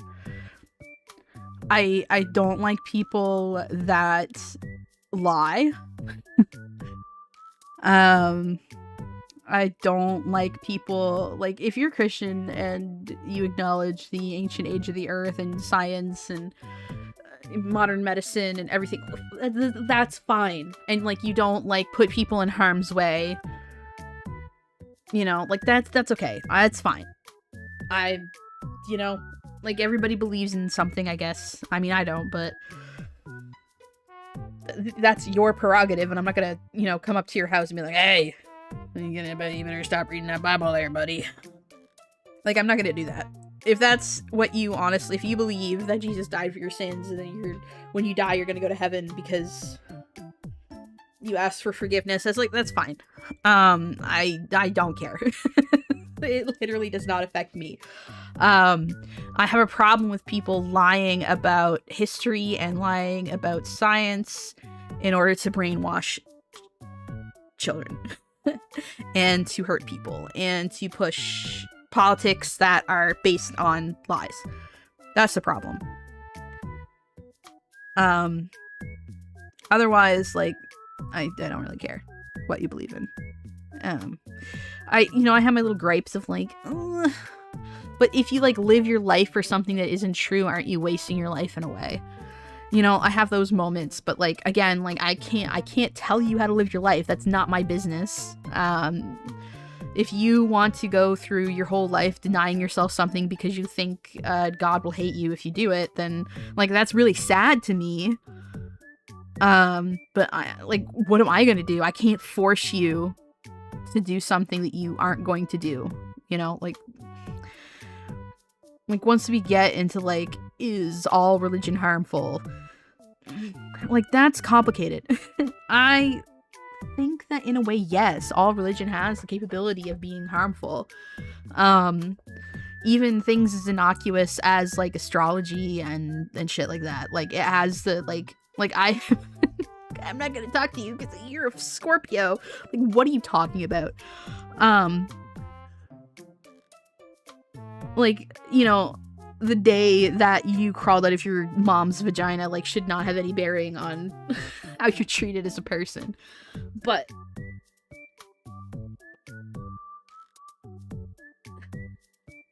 again, to a certain extent, you kind of have to let that shit go. You kind of have to be like, some people are gonna believe things that aren't true and that aren't based in fact, and, like, you know?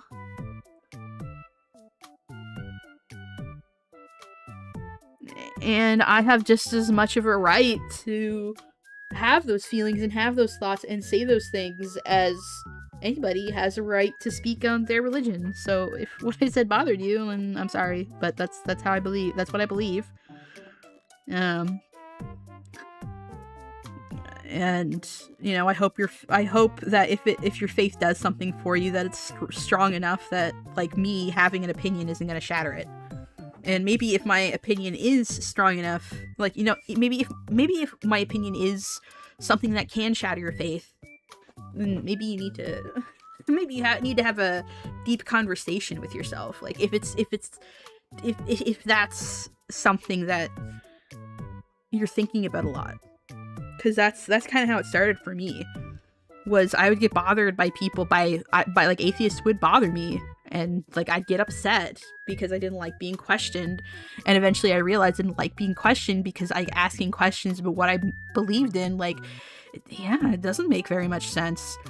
So I'm not saying you have to deconvert, but, like, maybe if you hearing me speak about my beliefs frankly, like, creates this big emotional, like maybe you want to think about some stuff, because maybe the thing that you believe in so strongly, you don't believe in as strongly as you think you do, and it's just something that feels normal. And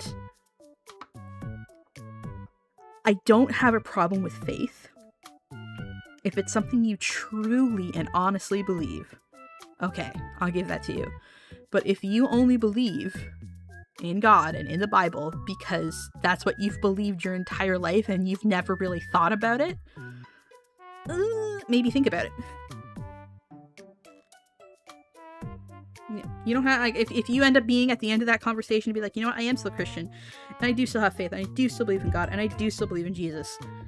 Okay, that's fine. But, like, I still think it's good to think about those things, regardless of what your conclusion is. Anyway.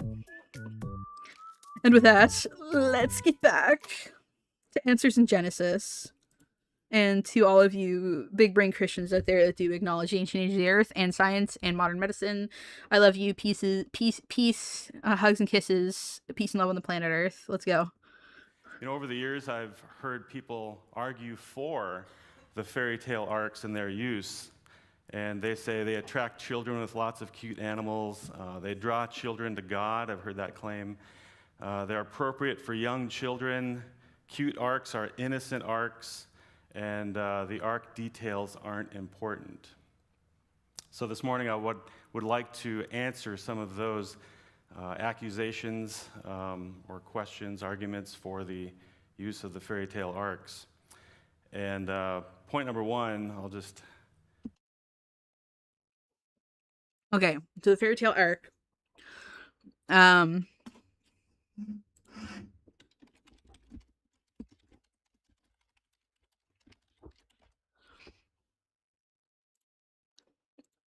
This is what he's talking about. This thing right here. I'm not noticing any signs of AI, so I'm pretty... yeah, this is probably fine. So we're talking about, like, they're crowded and the little giraffe's head is sticking out, and then we have, like... Oh, thank you for the super chat! Thinking about things is good. Peace and love from a Christian who believes in science. Thank you, Bruin. I appreciate you, and you are welcome here, and I'll never, like, bother you for your faith. Like, that's your business. It's really important. I've had people in my life whose faith was really important to them, and I got along with them just fine. Anyway. And we have... Like, I think that, like, maybe after this video, we can maybe talk about ways in which we could kind of, like, marry historical stuff to, like we'll do that thing called Steelman, the whole Christianity thing. I'd love to talk about that. I still don't believe it, but, you know. So we're talking about, no, not the Ark. Noah's Ark. Versus, like, yeah, something like this or something like this.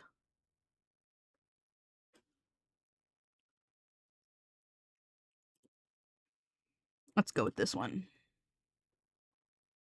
Yeah, this is the big one. This is Hoven's Ark Museum. So this is, like, the one that they say that this is the realistic Ark. This is the one that Answers in Genesis says that this is the realistic version versus something like this. Now, we here over at the secular science cult.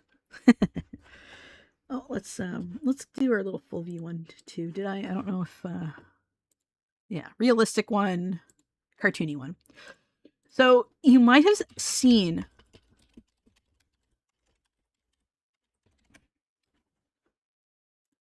this picture before. And this is kind of like the, like, evolutionists' version of the cartoony arc. This is not really realistic, but it gets across an idea, and you can kind of explain the nuances and why it's wrong when you're more educated, but it gets across this idea that, like, we came from an ape-like, and we are still apes, but we came from, like, an ancestor that is very similar to, like, what we think of as an ape and then became this. But the fact of the matter is that evolution is so much more complicated than this, and saying that this is primitive and worse and this is evolved and better, you know, it's like evolution and biology, and it's so much more complicated than this. Each of these beings, like it's not like this guy was trying to become this guy. This guy was perfectly suited for his environment, and then this guy was perfectly suited for his environment, and then this guy was perfectly suited for his environment, and then this guy was perfectly suited for his environment, and then this guy was perfectly suited for his environment. Also, our ancestors did not walk on their knuckles. Knuckle walking is actually more derived, as in, it's, oh, one moment. Oh, I hope you didn't catch my sneeze there. Ugh, blow out the mic. So there's like little inconsistencies. We tend to, like, a lot of people like, oh, this is, this right here is the Neanderthal, but Neanderthal wasn't like an ancestor of ours. It's more of a cousin. And we've actually interbred as Homo sapiens with Homo neanderthalensis, I believe is the scientific name, and other Homo species. There's some interbreeding going on. So, like, you know, but also, like, our ancestor, the ancestor that we share with, like, chimps and bonobos, didn't walk on its knuckles. Knuckle walking evolved differently between chimps and gorillas and a bunch of other apes that walk on their knuckles. Like, because we know this because they do it differently. And, you know, there is no evidence of knuckle walking in our past, which is interesting. But yeah, if you didn't know that, chimps and gorillas don't knuckle walk the same way, like, at all. I'm gonna close a few of my tabs. Jesus Christ, it's getting a little crazy.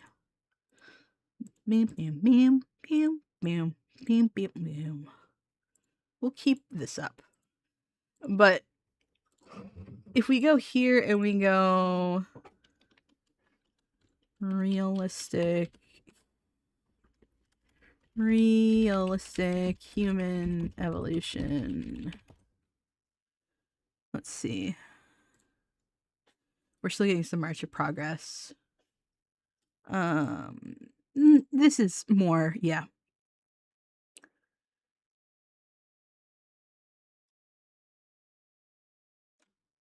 But yeah, it's a lot more complicated.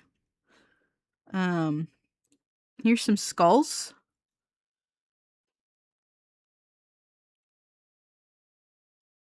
And this is us right here up at the top. And here's Homo neanderthalensis and Homo the Denisovans, who crossed over from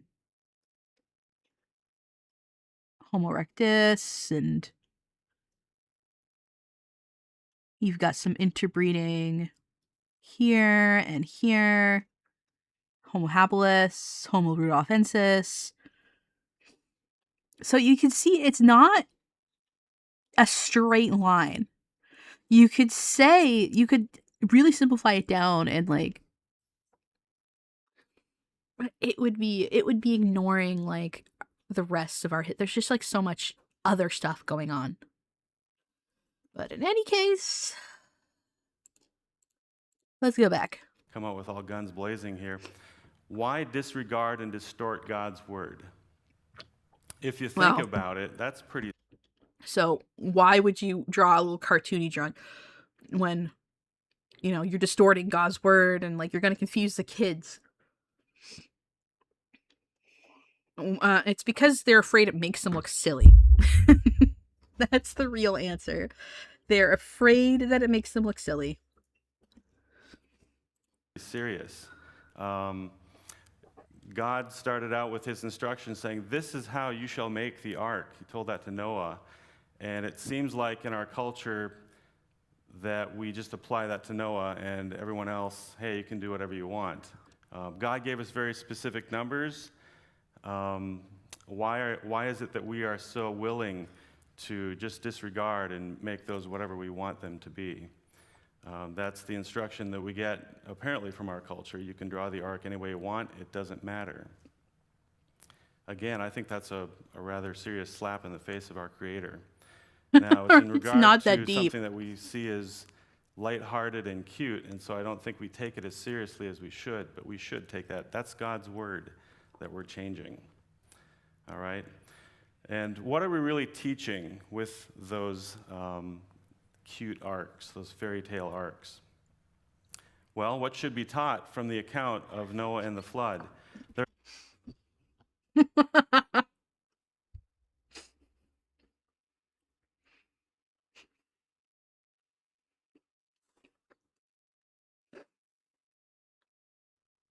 Why aren't you teaching? Why are you teaching your children that man is terrible and sinful and like get those cute animals out of here? This is a thing. Fucking hell. There's lots of very weighty things in this account. I think something that's missing a lot in the accounts that you see in children's books is that there was a reason for the flood. Well, what was the reason? It was man's sin. And God, being a holy God, judged that sin with a flood. And Actually, if you look at the Bible, it's because he regretted his creation. That's what it says in the Bible. It says that God regretted creating what he had created. Which kind of like calls into question this idea of an all-powerful, omnipresent, all-knowing, all-good God. Like, if he's all-powerful and all-knowing, then how could he regret? somehow that part just seems to get glossed right over. There's lots of characters. There's a large boat, a large craft in this account that's very important to it. And again, that gives credibility to the account as well. But again, a lot of people, when we boil it all down, what's being taught? God sent a flood, Noah built an ark, there were cute animals on a fun boat ride. Can I show you the... I'll show you.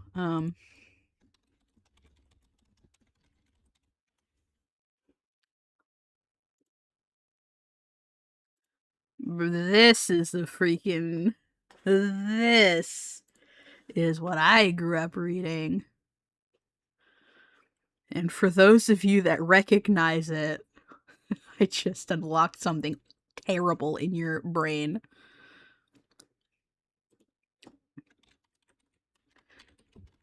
This was made, I believe this is Jehovah's Witness in origin.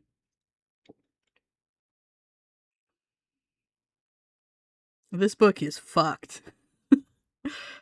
I saw things in this book. Here's what the illustrations look like. They're very well done. Like, they're beautifully painted. But you can tell that it's Jehovah's Witness in origin because, like, look, this is how they depict Jesus with, like, the short hair and the full thick beard. This has been, like, a big thing with Jehovah's Witnesses for a while. Like, I can smell this book. The one I had was a little old. Here's some more illustrations in it. The one that stays with me is the one of Jezebel. This is how they depicted Jezebel in this. And they're about to push her out a window, just so you know. If you're not familiar with Jezebel, the story of Jezebel. This is how they depicted her. And it's like, girl, I don't think Jezebel looked like that. But it's like...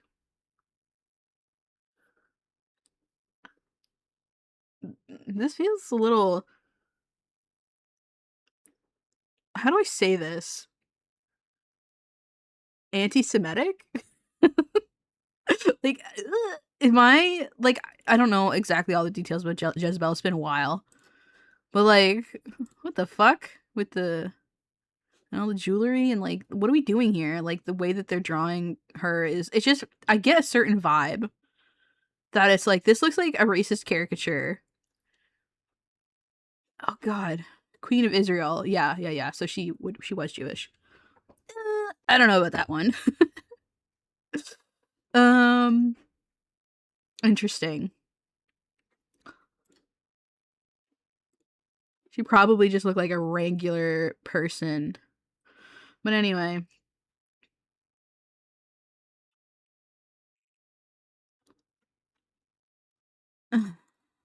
Let's go scary, because some of the art in this is scary. Accurate. Accurate. Oh, or you have,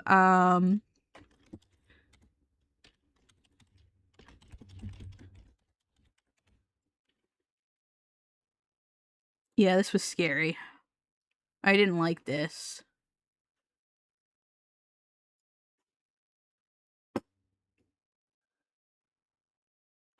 But anyway, story of Abraham and Isaac for kids. Oh no.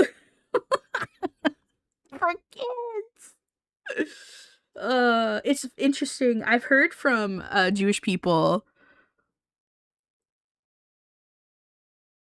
I've heard I've heard from Jewish people that like the way that it's interpreted in Jewish by in Jewish faith is the exact opposite, as in Abraham failed the test because he was ready to kill his son. He's like, wait a minute, you were gonna kill your son? What the fuck? You shouldn't do that.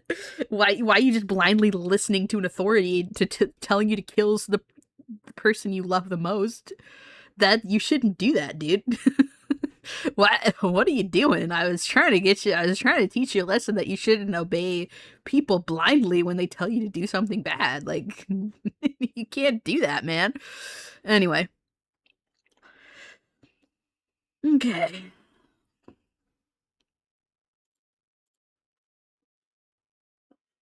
Yeah, let's continue watching this stupid That, by video. and large, sums up how we're describing this very important account in the book of Genesis, and that's what we're teaching to our children. We've turned it from an account to a story. All right, so fairy tale arcs have lots of disadvantages. And again, I think it's a thing that not a lot of people have spent a lot of time thinking about. And we see them in our churches and we see them in our bookstores a lot, and so we just kind of accept them. Brother, you do not want people thinking deeply about the arc, because the more deeply you think about it, the less it makes sense. There are advantages, don't get me wrong. There's a reason why people are using the small arcs. First, they're easy to produce. You don't have to do a lot of work to make one. That's actually something really interesting about how Judaism and Christianity differ. God's not always a good guy in a lot of Jewish stories. He can be cruel. He can be vindictive. The relationship that Jews have with God is a complicated one. He abandons them sometimes. And sometimes Jews do the same to God. Like it's not a perfect like story of like, it's not a perfect relationship. And a lot of Jewish tradition and what you do a lot when you're in those circles is that you like have discussions about what it all means, and you extract meaning from it, and you argue about it. And you don't do that in Christian circles. You just follow dogma. There is no arguing. If you question God, that's bad. But it's considered like learned to question it and debate it and discuss it and pick it apart in Jewish circles. Like that's a lot of what a lot of rabbis do. That's a good thing. But anyway. Of these arcs. And it's an easy way to showcase a bunch of cute animals, which when you boil it down, I think that's a lot of the motivation for the purpose of these arcs. It's not to communicate biblical truth. we like showing a lot of cute animals, and this is a great way to do it. They're very popular in our culture, and that translates into very profitable as well. And I think by the end of our time this morning, you'll see that that point is well supported. So here's a couple examples, a few examples. Look how much artwork the artist did not have to do to make these arcs. Very, very simple, not a lot of work there. And then there's a different version. Aren't they cute? Don't you just want to look at them and go, oh, that's just so nice? But don't let your guard down for the cute stuff. Oh, boy. You know, I think that's the power of innocent-looking images. Now, don't get me wrong, not all cute is bad. In fact, there's a lot of good, cute things, not only in our homes, in our culture. So don't get me wrong, I'm not against cute at all. But again, our defenses seem to go down. A lot of people seem to throw the cute stuff into the innocent bin automatically and just kind of not pay much attention to it. But if you think about it, a lot of the cute stuff is going to our kids. Yeah, we're Christians. We should and be we need to keep miserable and track of what our kids are afraid. learning and what they're being taught. So do not just assume that just because it's cute, it's innocent and harmless. And You know what's cute is a okay? very- I need to. Oh, there's something really funny that popped up on my fucking sidebar. I don't know if you could see. Yeah. I don't know if you could see that. Let's hide chat for a second.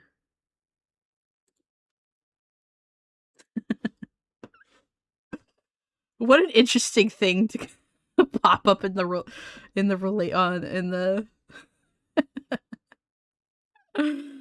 that's really funny. I'm caught in a psychotic episode. Oh, you don't say. Oh my god. Sorry. Very powerful thing. A lot of the The things power that of evoke cute. emotion in us. A cute girl broke his heart. That one single comment. What one single comment? Thanks for this excellent video and insights. Oh my god. There's like nothing here. It's because they delete. It has about 7,000 views. I have videos that have done better than this. My dudes, what the hell? Can be very, very powerful. And you can use that for good or you can use that for bad. You could even take something like heresy, something that's anti-Bible, anti-God, a slap in the face to our Creator. You could take that and you could dress it up so that it's cute all of a sudden.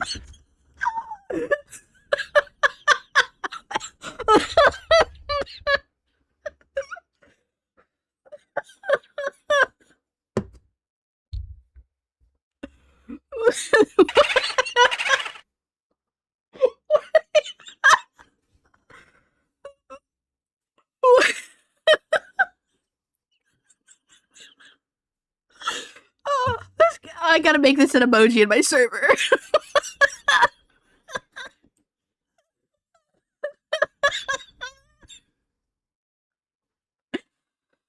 Oh god. What if? What is it?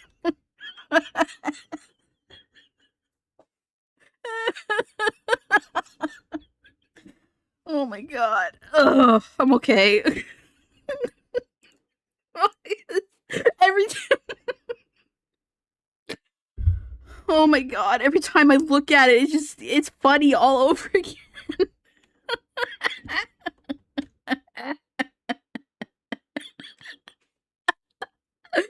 What? Everything. Oh my god, sure, it's cute. Sure, cute things are nice, but have you ever fucking stopped to consider that the cute little pony, like what if you made like a bomb into a cute little pony? That wouldn't be cute, now is it? Fucking, oh god. Alright, I'm alright. I'll be alright. I'll be okay. Oh god.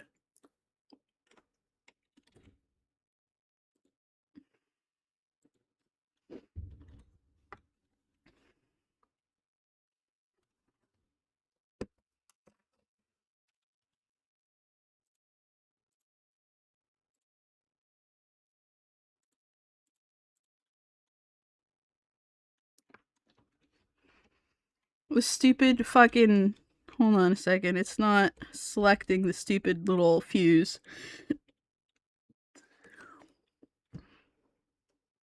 I'll just redraw it in. I don't care. Bam.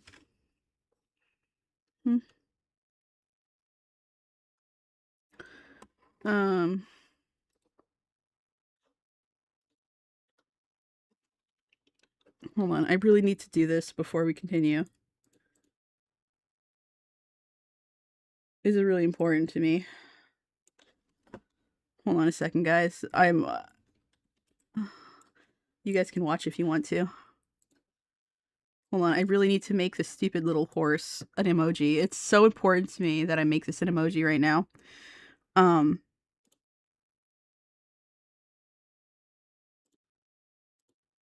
There we go. Okay. Let's do some art. Let's do some little art just for some levity. This is freaking killing me. Bam. We're gonna do a gradient. Something like that, and then bam. There we go. It wouldn't select little tail things, so we're making our own. Oh, and then we've got to do like, hold on. And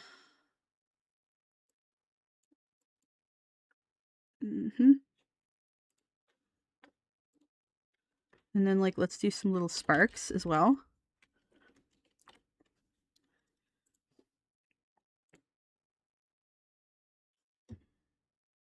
Yeah, color. And we'll just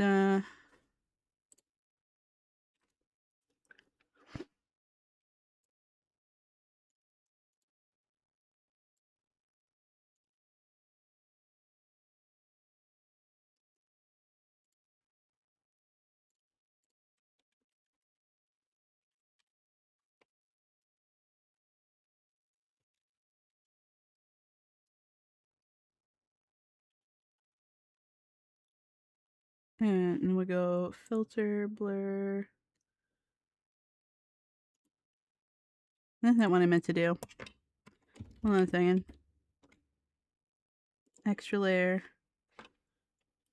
That goes on top. Whoop. So there we go. And then we'll go filter, blur, Gaussian blur. Okay. And then we'll make those white. And okay. And then we'll go outer glow and we'll make them orange at normal size spread size range less spread. Oh my god.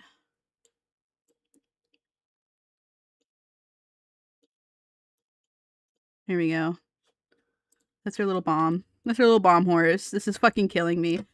And then I gotta make it square. Perfect. Perfect. All right. This is gonna be an emoji now. If you want to join my Discord and get access to this wonderful fucking emoji, you can find a link in the description to my Patreon down below. You can join for as little as $1 a month and get access to this great emoji and more.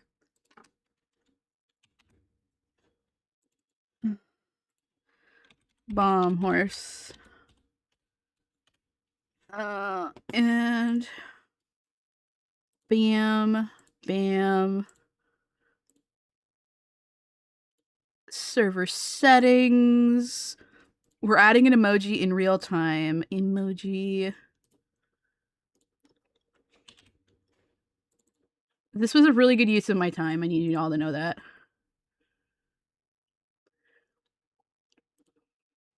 There you go. Enjoy that. People are already using it. Amazing. I love you guys. Okay. All right. That was a really important. I really needed to do that. It's a really important use of my time. I gotta keep him in my other window. Because I have to. Yeah. Okay, let's go back. Imagine if you made a bomb look like a horsey.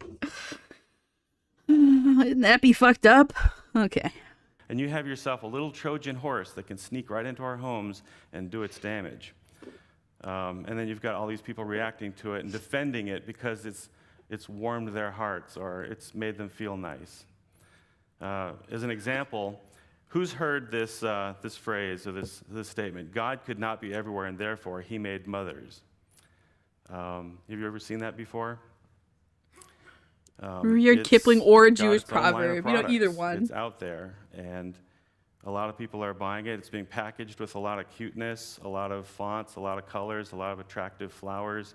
There's even versions with moms and babies, and it makes mom feel so good that she's so important that God had to create her to help him out. Let's go for the anti-Semitism. Let's fucking go. And then grandma can't feel left out either. She has to get in on the action. So there's other versions too with grandfather and the dad and all that sort of thing. But think about that statement, God can't be everywhere. That's heresy. Oh my God. Here's a cartoon that somebody produced. I don't know who it was, but I think it helps us. Oh boy.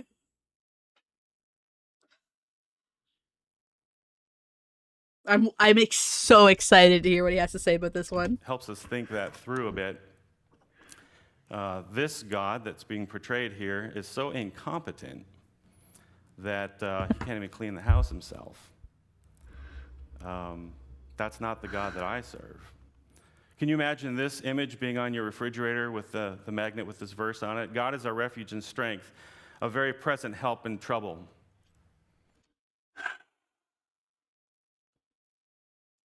How much to make horsey your new wallpaper? Oh man, I'd do it for free. Single father Yahweh wearing gender affirming apron. He can't even clean the house himself. And yet it's cute and it warms our hearts and it makes its way past our defenses, and we accept this when we should be throwing that out. And I would, here's my headcanon. Here's my theory. It's just a game theory. This guy has mommy issues. Mommy issues. Why are you so mad about this? suggest to you that we've done the same thing to Noah's Ark. Again, not all cute is bad, but keep this in mind. A spoonful of sugar helps both. You just killed all those animals. The medicine and the poison go down. Cute arcs are not only for young children. I've heard that said that, well, as long as we just use them for the little kids, they're fine. We can get by with them. You know, when the kids get older, then we can graduate them along the way, and then, you know, we give the big kids the big arcs.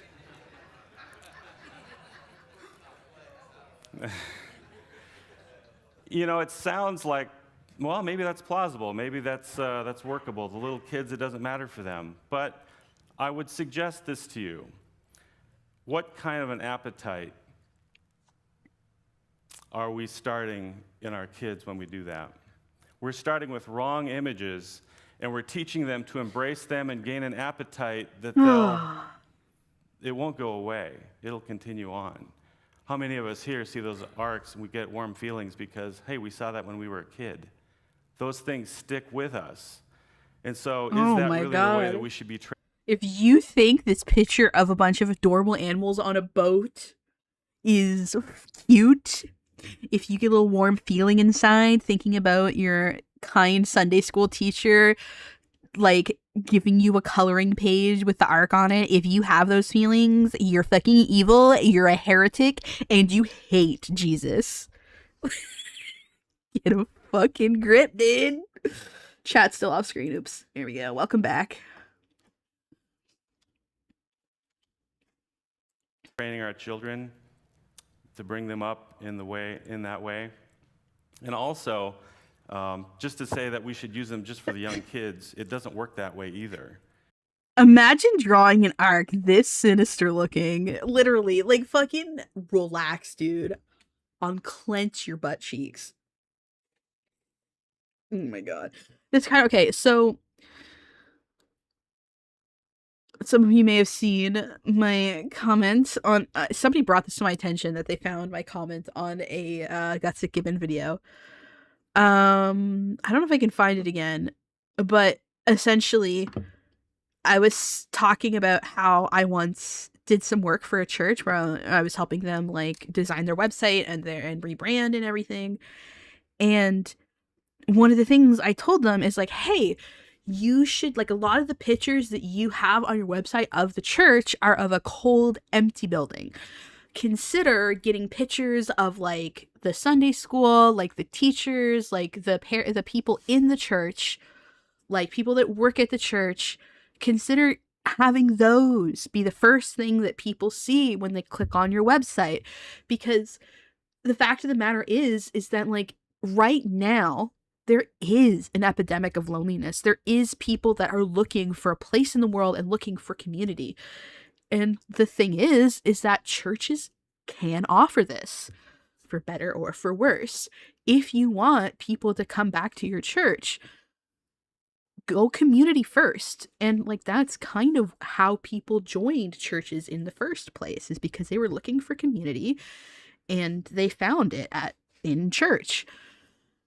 And again, I have a lot of complicated feelings about religion and about faith, but bringing together people in a community, that's what people are looking for right now.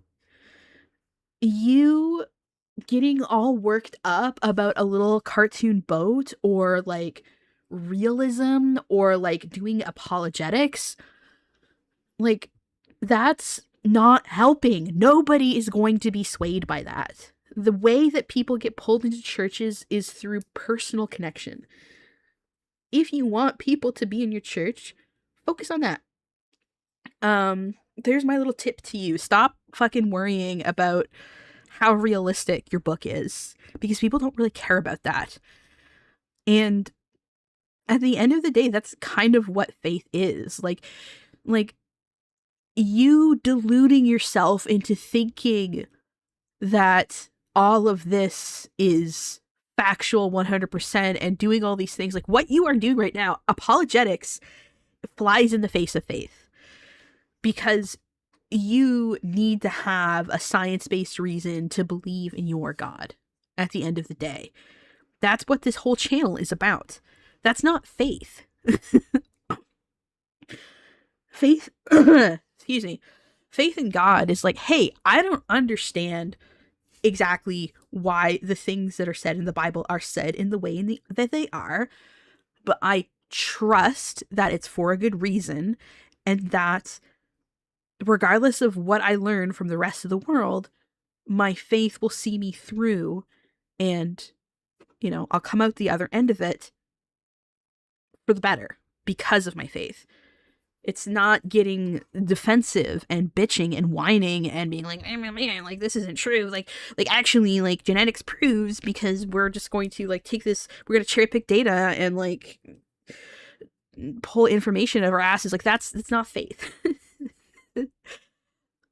And yeah, somebody that accepts science and is like, okay, so maybe like the science that I have learned and that I know is true doesn't necessarily, like, it's not super cohesive with the story of the Bible, but I still have faith. That's, to me, that's somebody who has more faith than somebody like this, in my opinion. Yeah, they're very insecure. Very, very insecure. If you have so much faith, why do you need to do this? Why have you been doing this for like decades if you're so faithful? As you'll see in a few slides to come, the arcs are not just for little kids, that it makes its way into the adult market as well. So here we have lots of toys in the culture that the kids can play with, and they're cute. They're lovely little. Oh no, they're coming after VeggieTales. Fucking get him, chat. Get him. Kill him. They dare come for VeggieTales. VeggieTales is the only Christian media that I will defend. Things to play with, and we have books. Oh boy, do we have books!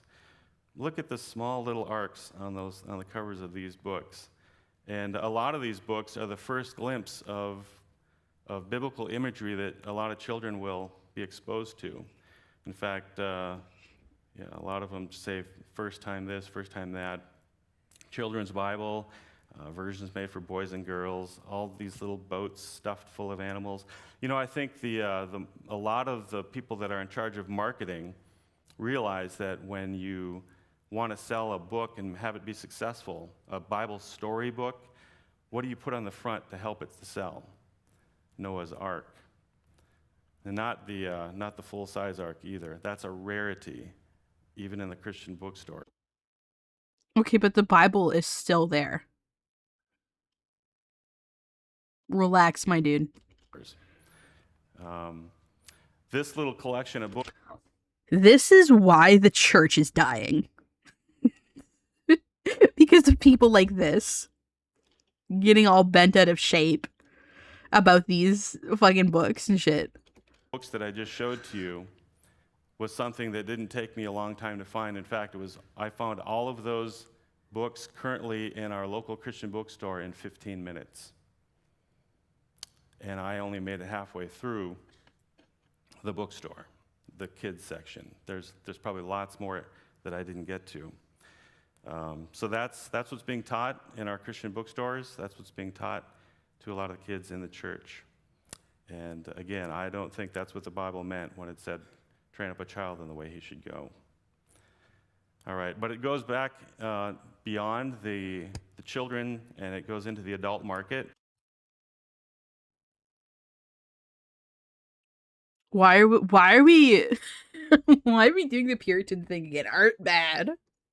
Creative interpretation bad. Oh my god. But we do this thing not, oh my god. This is like something we do in secular circles as well. Like you look at like a fucking animals keyboard or animal letters. Yeah, let's go for children.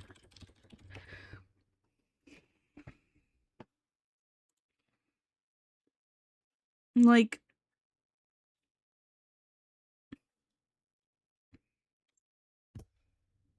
alligators don't stand on 2 feet.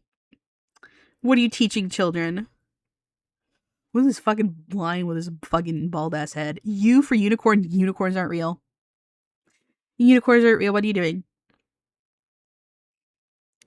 Look at all these animals standing on 2 feet. These animals don't stand on 2. You know, that's what you sound like. Or if you go like the cow goes moo, the cat goes meow, the dog goes bark. Like, they don't make those noises either. Like, oh, this one's cute actually. I like the jellyfish. Worms cannot bend themselves into a shape. They do not have spines. They cannot make hard bends like that. Kangaroos can't do that. You guys. Why would an alligator ever bend its body like this? We are just teaching our children to look at a cute thing and like it. What the hell, guys?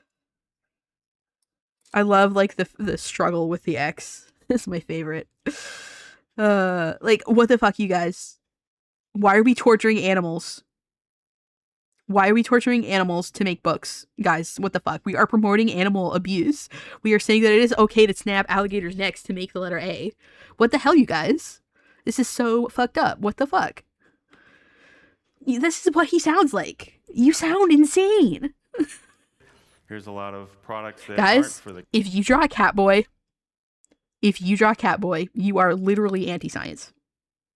Boys don't have cat ears. You stupid motherfuckers. Dog girls, fucking fuck you. Girls don't have tails. Girls don't like getting pat on the head. Okay, well maybe some of them do, but you know what I mean. Like, come on, man. The attacking the arts bullshit is just, this is crazy to me. Kids, collectors, plates. Ooh, I actually soup really like pots. these. These are cute. We have snow globes, we have Christmas tree ornaments, we have jewelry, we have lamps, a lot of fine art prints. Okay, this guy. Okay, I'm gonna continue on with my fan fiction. This guy has a really big problem with Sue May that runs fucking Sunday school in his church. Like, he had beef with her, Sue May that runs Bible school, but that runs Sunday school, and gave all the kids little coloring pages. Like, he really doesn't like her. This is like the Christian version of the guy that is like in the fucking like like is in the game workshop, like being like, you can't color the Space Marines that color. It's not canon. What the hell is wrong?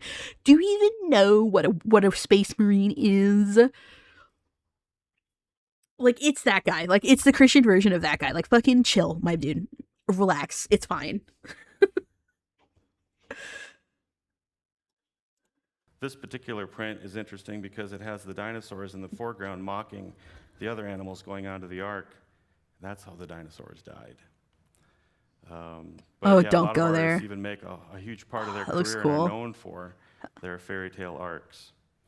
And adults are placing these up not just in the nursery walls. This ark right here, you might say, well, that's a big ark. Yeah, it's a big fairy tale ark. There's no resemblance to the biblical dimensions there. And very expensive pieces, very ornate pieces. Again, not toys for kids. And I could go on and on and on with all the merchandise that I found online that have Noah's Ark, some form of Noah's Ark in them. This one shocked me. I'm pretty sure this guy's a Calvinist, so Band-Aids. probably. Who would have ever thought Noah's Ark Band-Aids would be out there? Oh, Lord. I don't know what to say. This is ridiculous. But as weird as that one is, this one even blew me away even more. Here we go. Let's go. We have slot machines with Noah's Ark in them. There's some great biblical teaching, and we could have that in the Ark Encounter. We can get a bunch of Noah's Ark slot machines. Oh my God. But here's the thing. We have lots of Noah's Ark stuff. 1 minute. 1 minute you're in Sunday school coloring in your giraffes and your lions. The next minute you're throwing thousands of dollars away at the casino. It's a fucking slippery slope, you guys. In our culture, millions and millions of dollars are being spent each year by people buying these fairy tale arks. Let's see, millions of dollars in Noah's Ark. Where have I heard those two things together before? Oh yeah, the Ark Encounter. Millions of dollars in Noah's Ark. And there's an accusation, I think a lot of us have heard this before, concerning Noah's Ark. It's time to fucking glaze Kent Hovind, you guys. Let's fucking go. People say it's a waste of money to spend millions of dollars on the Ark Encounter. Spend it on the poor. Who's heard that? A lot of us have heard that before. Well, I'm kind of wondering, I have no way of finding this out, but how many of the people that say that have one of these fairy tale arks in their house? And to them, I would like to say it's a waste of money to spend millions of dollars on fairy tale arks. We should be spending that on the gospel. This is crazy. And praise the Lord, that's these what the things Ark are not the Encounter same. is aimed for. Sending people to the gospel, sharing the gospel with people, defending the account of the Bible, show them an example of salvation. And not only that, but I think it'll be a great tool for helping people gain a distaste for those small counterfeit arks that we so often embrace. I'm hoping that a lot of people will see that full-size ark and they'll start to wonder, what was it about those little arks that I liked so much? So we're not watching this today. It's too long. But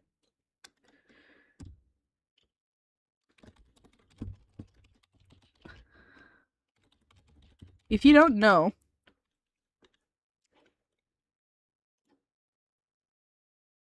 guys, they're making a fucking Tower of Babel. Oh, it's Ken Ham, not Ken Hovind. I get them mixed up all the time. They're basically the same dude. They're making a Tower of Babel.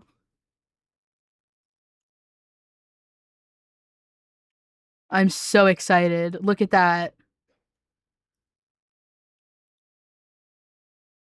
If it falls, if it crumbles, I don't want anybody to hurt. I don't want anybody to get hurt.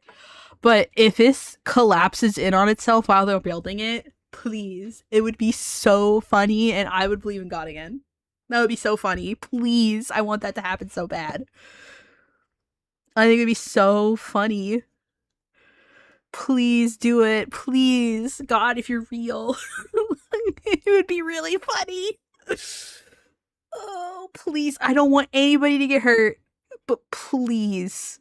Please make it fall down. It would be so hilarious. I really want it to happen, please. It's the only thing that I've ever asked God in like 20 years. I'm begging you.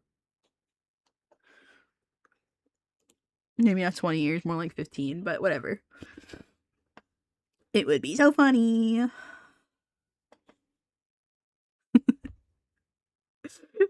To show how much we love the Bible, we built a tower from this story. God hates that you made this tower. Yeah,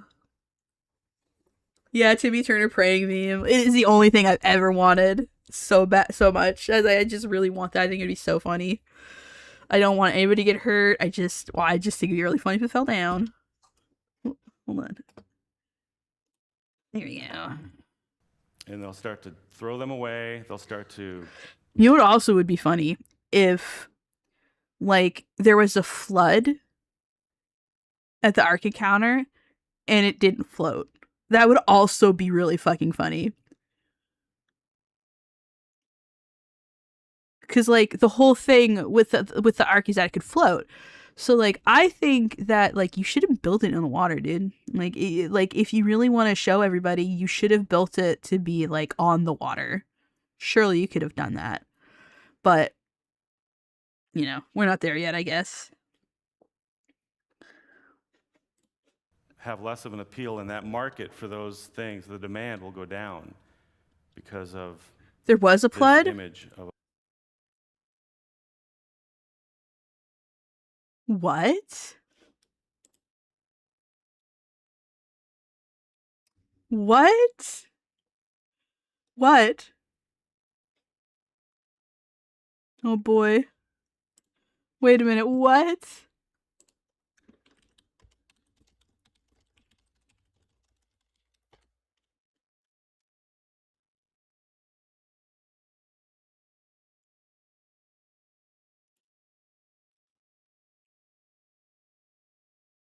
Fake. Since this isn't fake.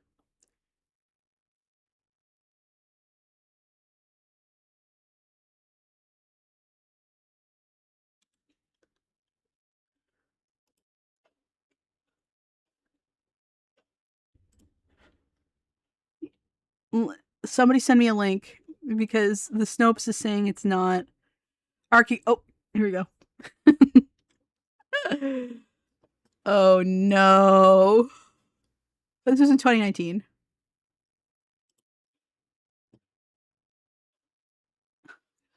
Fucking save and exit, whatever. Dismiss. Okay.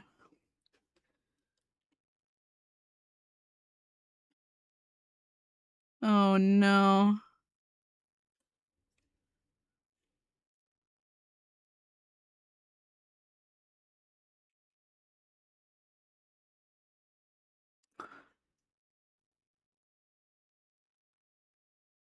Faulty craftsmanship.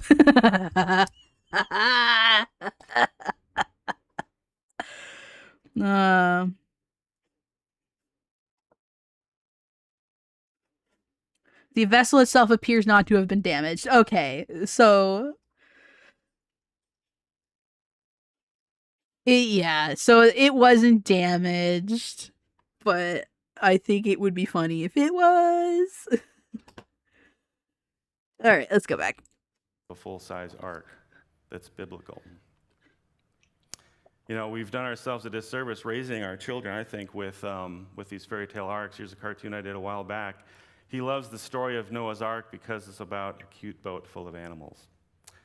Then years later, he rejects the story of Noah's Ark because it's about a cute boat full of animals. Point number 6, why should the church help atheists mock Scripture? And a key point in this... Dude, we don't need it to be a fairy tale boat for us to make fun of you, but okay, keep going. ...is, and I don't know if a lot of people know this, atheists love fairy tale arcs. They're all fairy tale arcs. Sorry. And they use them all the time. And we as the church, I'm painting that with a broad brush, are responsible for giving the atheists something to use. It's ready-made. They didn't have to conjure this up. They didn't have to make it up. It's something they see, what are these Christians using these silly things for? I'm going to take that and I'm going to use it, and I'm going to slap them in the face with it. Here's a couple examples. No one can blame me when I say this is a stupid country, when 60% of the adults in it think the Noah's Ark story is literally true. Yeah, literally true. And what does he show? A literally true ark? No. It's a straw man argument. Noah's Ark. A story of God, giraffes. We've also picked apart like the realistic version. Like that's like a very popular thing to do. Like we have picked apart the actual version. Genocide. This is the scriptural account of the Great Flood. And a non-scriptural visual of the ark right next to it. Again, an attack, an assault on Scripture itself. And if you look online, you'll often see this. Now, I have to be honest and fair and say that not all the time. This doesn't happen all the time, but it happens a lot. Here you've got a picture of a real Titanic. Why not a realistic picture of the ark? Well, we want to make a jab. They even put the real numbers underneath, but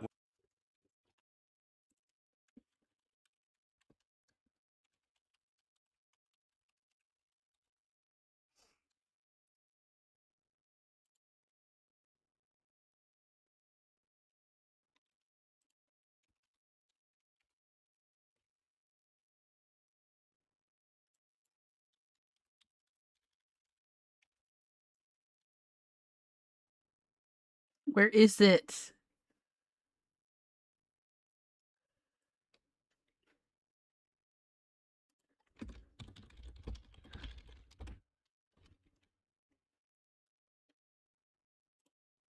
Bro, we do the same thing for the Titanic. What the fuck is this?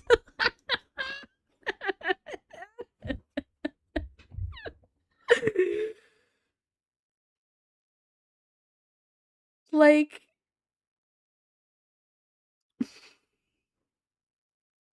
again, we make cute things for children, regardless if it's biblical or if it's like a recent history.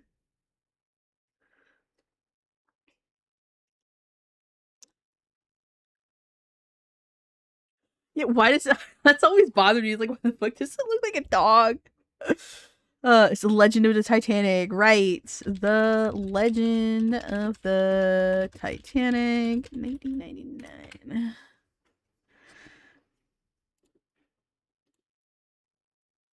Like, what the fuck, dude? You had these guys with all the fucking mice and shit. Like, it was, what a weird movie.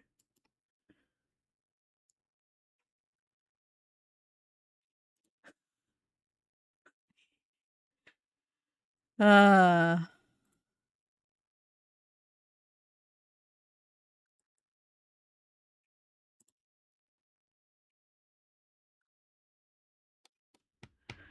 rest my fucking case. I rest my case. when you put the numbers and an image next to each other, which one is the one that remains in the memory? I think it's the image. Here's that same image on a t-shirt, seems likely. And that's not what I'm defending. And again, articles online, you'll see them talk about the ark. Which ark do they show? They love to show the fairy tale arcs because it helps make their point that it's not real. And here's a book full of heresy that the atheists have produced to mock even further the accounts in the Bible. And it's a terrible, terrible book. But again, if it's going to be successful, which account, which story do you put on the cover? You put on Noah's Ark. So point number 7, why should we carelessly confuse children? Oh boy. And I see this a lot. Once we've invested in showing those fairy tale arcs, somewhere along the line you run into a problem.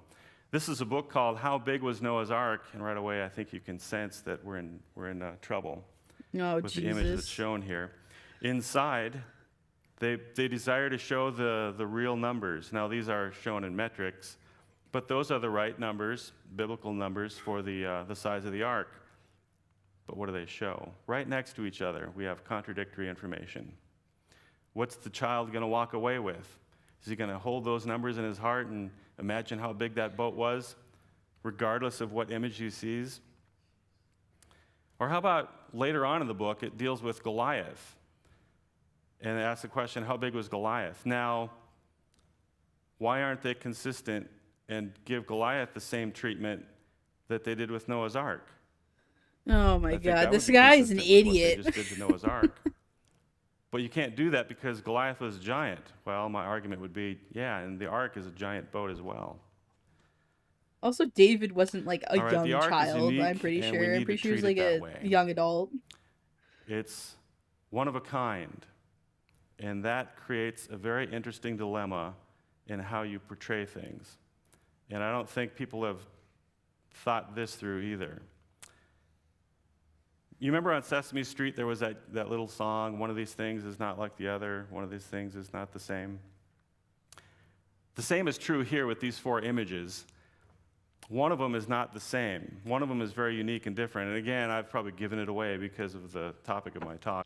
Do you think anybody has ever jacked it to that Delta plane? Because there are people that are really into planes like that. Sorry, I'm getting distracted because this guy's full of shit. It's the Noah's Ark down in the corner. But let's think this through.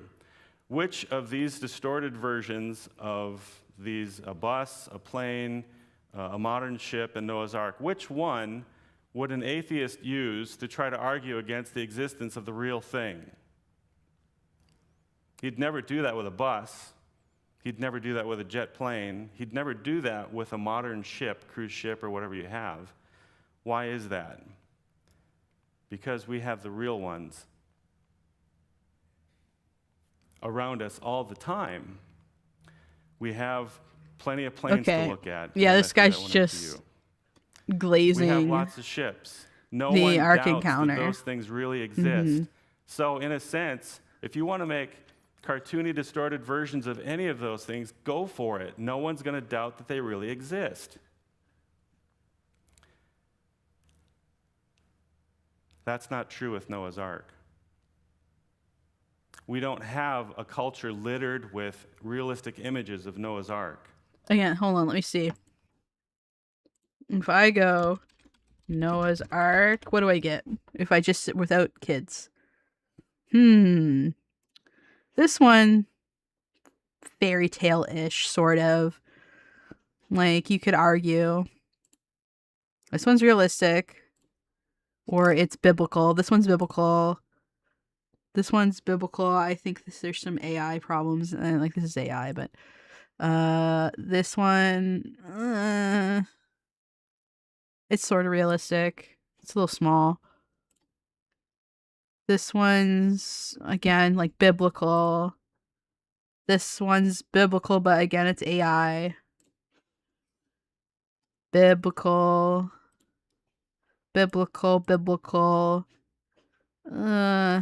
AI, and also, like, kind of a marriage between the two. AI, children's. AI children's depiction. AI. This is not AI, I don't think. But like the majority of them seems to be the biblical version. So like, what are you talking about?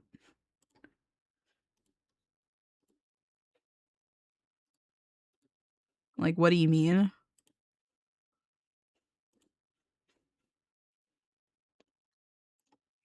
I knew when I was very young, I think I was probably like I wasn't even 10 yet when I realized that like the one, like, again, I don't believe that the flood happened the way they said it happened. Like I do have my opinions on what probably happened and what historical events it was based on. But I knew back then, like I was taught very early on that it's like, oh, this is just a cartoon, don't worry about it. And it's like, yeah, that makes sense because I knew that there were other things that people made cartoons of that weren't realistic. Like that happened all the time. And I was smart enough as a child to understand that what they were talking about in the Bible isn't the same thing I was coloring in my Sunday school fucking class. I still don't think it's real. I did back then though, but you know what I mean? Like, I was intelligent enough as a young child to realize that that's not what was... Yeah. Kids aren't that stupid. Well, the Ark encounter's coming. Praise the Lord for that. I would still say that for every one of these arks, there are hundreds and hundreds. I mean, we just disproved that that's not true. Hundreds with one search. We found... That's the Ken Ham overkill method. There's hundreds of those things in our culture, and we really, really do need to have a good biblical ark that people can look at and know that that's the real thing. That's the real McCoy. That's how big God intended the ark to be, and to do away with those counterfeit images that we see so often. You know, if you want to make a Christian book that talks about space and you want to put a little silly rocket on it, that's great. Again, go for it, no problem. Why? Because we have lots of pictures of real rockets, and no one's going to use that silly rocket to try to say that the real rockets don't exist.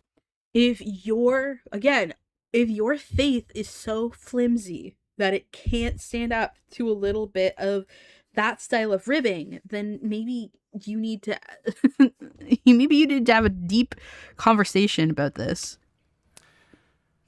And this is a slide from a while back. Our ideas of the outside of the ark have changed a little bit, but again, we're preserving the biblical dimensions that God gave us in His Word. We're staying true to the Scripture. But it's not just the outside of the ark that's important, it's the details of the account that are also important too. And you know, before the Noah's Ark movie came out, there were some trailers for the movie, and they put these disclaimers at the end of the trailer. It said, while artistic license has been taken, we believe that this film is true to the essence, values, and integrity of the story that is a cornerstone of faith for millions of people worldwide. Well, was that true about the movie?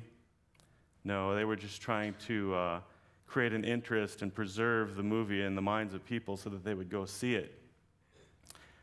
I would say that trailer text matches Noah's Arks as we see them portrayed in Christian bookstores today.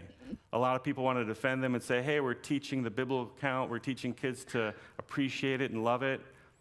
I don't think it stays consistent with the essence of the account at all. In fact, we've lost a lot of those necessary elements. Biggest actually, dude, We've made it cute. I've ever encountered. And hoping to attract children to that, and in the end, we just chase them away because we've That's taken not the what real chased stuff me away. out of it and turned it into a story. And doesn't this book cover say it all? What have we been teaching, and what types of products are people producing? A dream vacation, right? Yeah, it was a nightmare, but in the midst of that, God was still faithful. James 3:1 says, my brethren, let not many of you become teachers, knowing that we shall receive a stricter judgment. You know, people that use those arks are teaching kids. If you're a parent, if you're a Sunday school teacher, I'm so curious. He he had beef with Sume, the Sunday school teacher. I'm telling you. Whatever station you are, we're teaching kids, and we're going to be responsible for that. So I'm going to continue with the images and illustrations that I do to tell people only an ark of biblical dimensions could survive a flood of biblical proportions. And I'll leave you with this last image here. Again, our culture wants to embrace those counterfeit, silly fairy tale arcs, and we're shooting ourselves in the foot. We could have authority that we don't. We could have truth and a perception of real that the church lacks right now, because we're willing to compromise on God's word, even in this little area that a lot of people don't think is that important. So I would encourage you, as the staff of Answers in Genesis and the Creation Museum and the Ark Encounter, to stand strong and to proclaim that God's word is true, using real numbers that God gave us in his word. Thank you.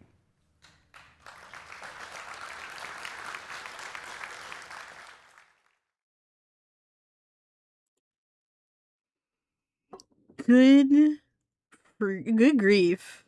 Good gracious alive. Yeah, that sign wouldn't even hold up. Okay, so here's my opinion. I think that there probably was some sort of deluge event that the biblical flood was based off of. I think it was probably local. I don't think it covered the whole world. That is ridiculous. But I'm sure that there was some sort of local deluge, and that somebody made a boat, and that's how they survived the deluge. I'm sure that's what happened.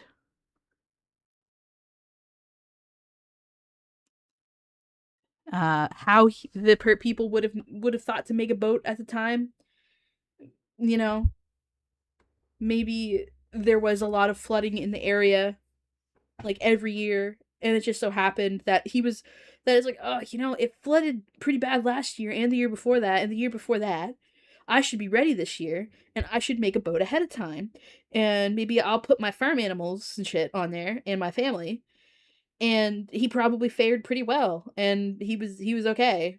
And there was probably other people that had to climb to higher ground, and et cetera, et cetera. Like, I'm sure it was based on something real. Whether you want to think that this was a man that was given a story about, he was given some sort of message from God, or if he just was noticing weather patterns that happened every year, you know, who's to say? But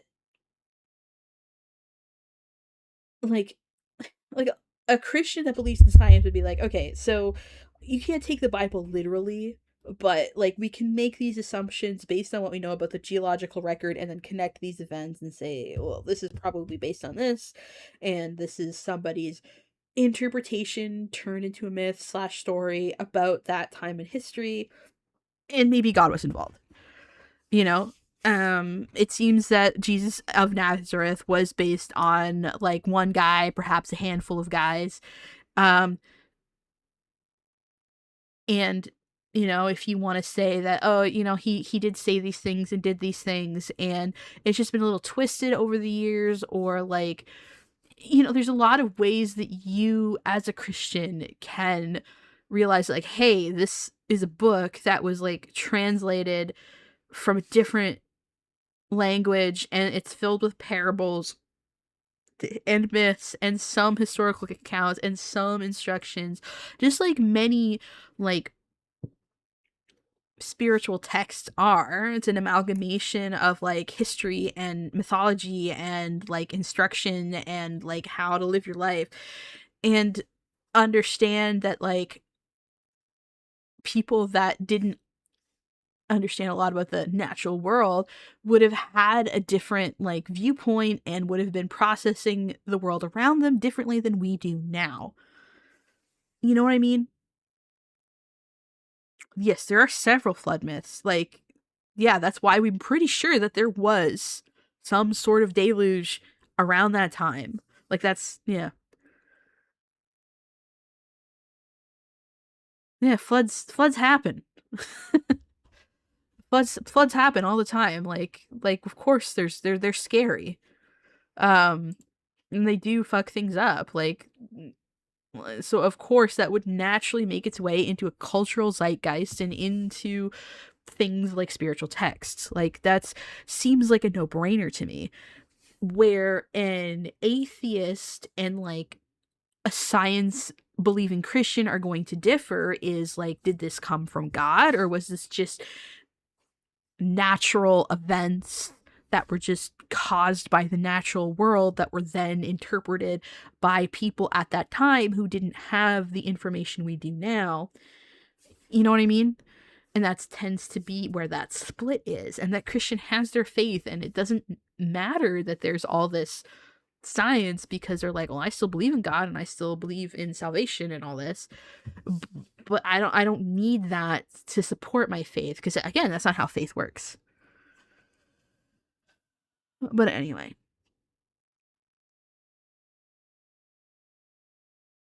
and I can respect that kind of person far more than I can respect the people like Answers in Genesis. Anyway, I think we're going to wrap it up here. That was a pretty long stream. It was about 3 hours. So thank you so much for joining me.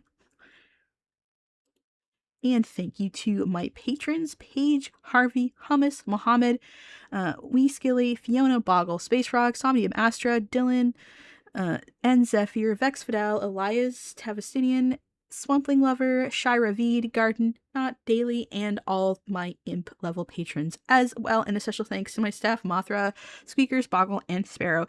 If you would like to join my Patreon for as little as $1 a month, you can get access to my Discord server, and certain tiers get quirks like their names in the credits, just like you see here, and even a drawing by me, and access to a priority queue when I have guest streams and all that fun stuff. You can find a link in the description down below, or if you'd rather make a donation of your choosing at one time, you can also find a link to my Ko-Fi. Anything donated to my Ko-Fi will fund a trip of my friend Mothra coming to visit me in the summer. And you can also find my social media in the description below. And I will see you guys all next time. Let's see who's streaming, and I'll drop you off. Who am I going to drop you off with?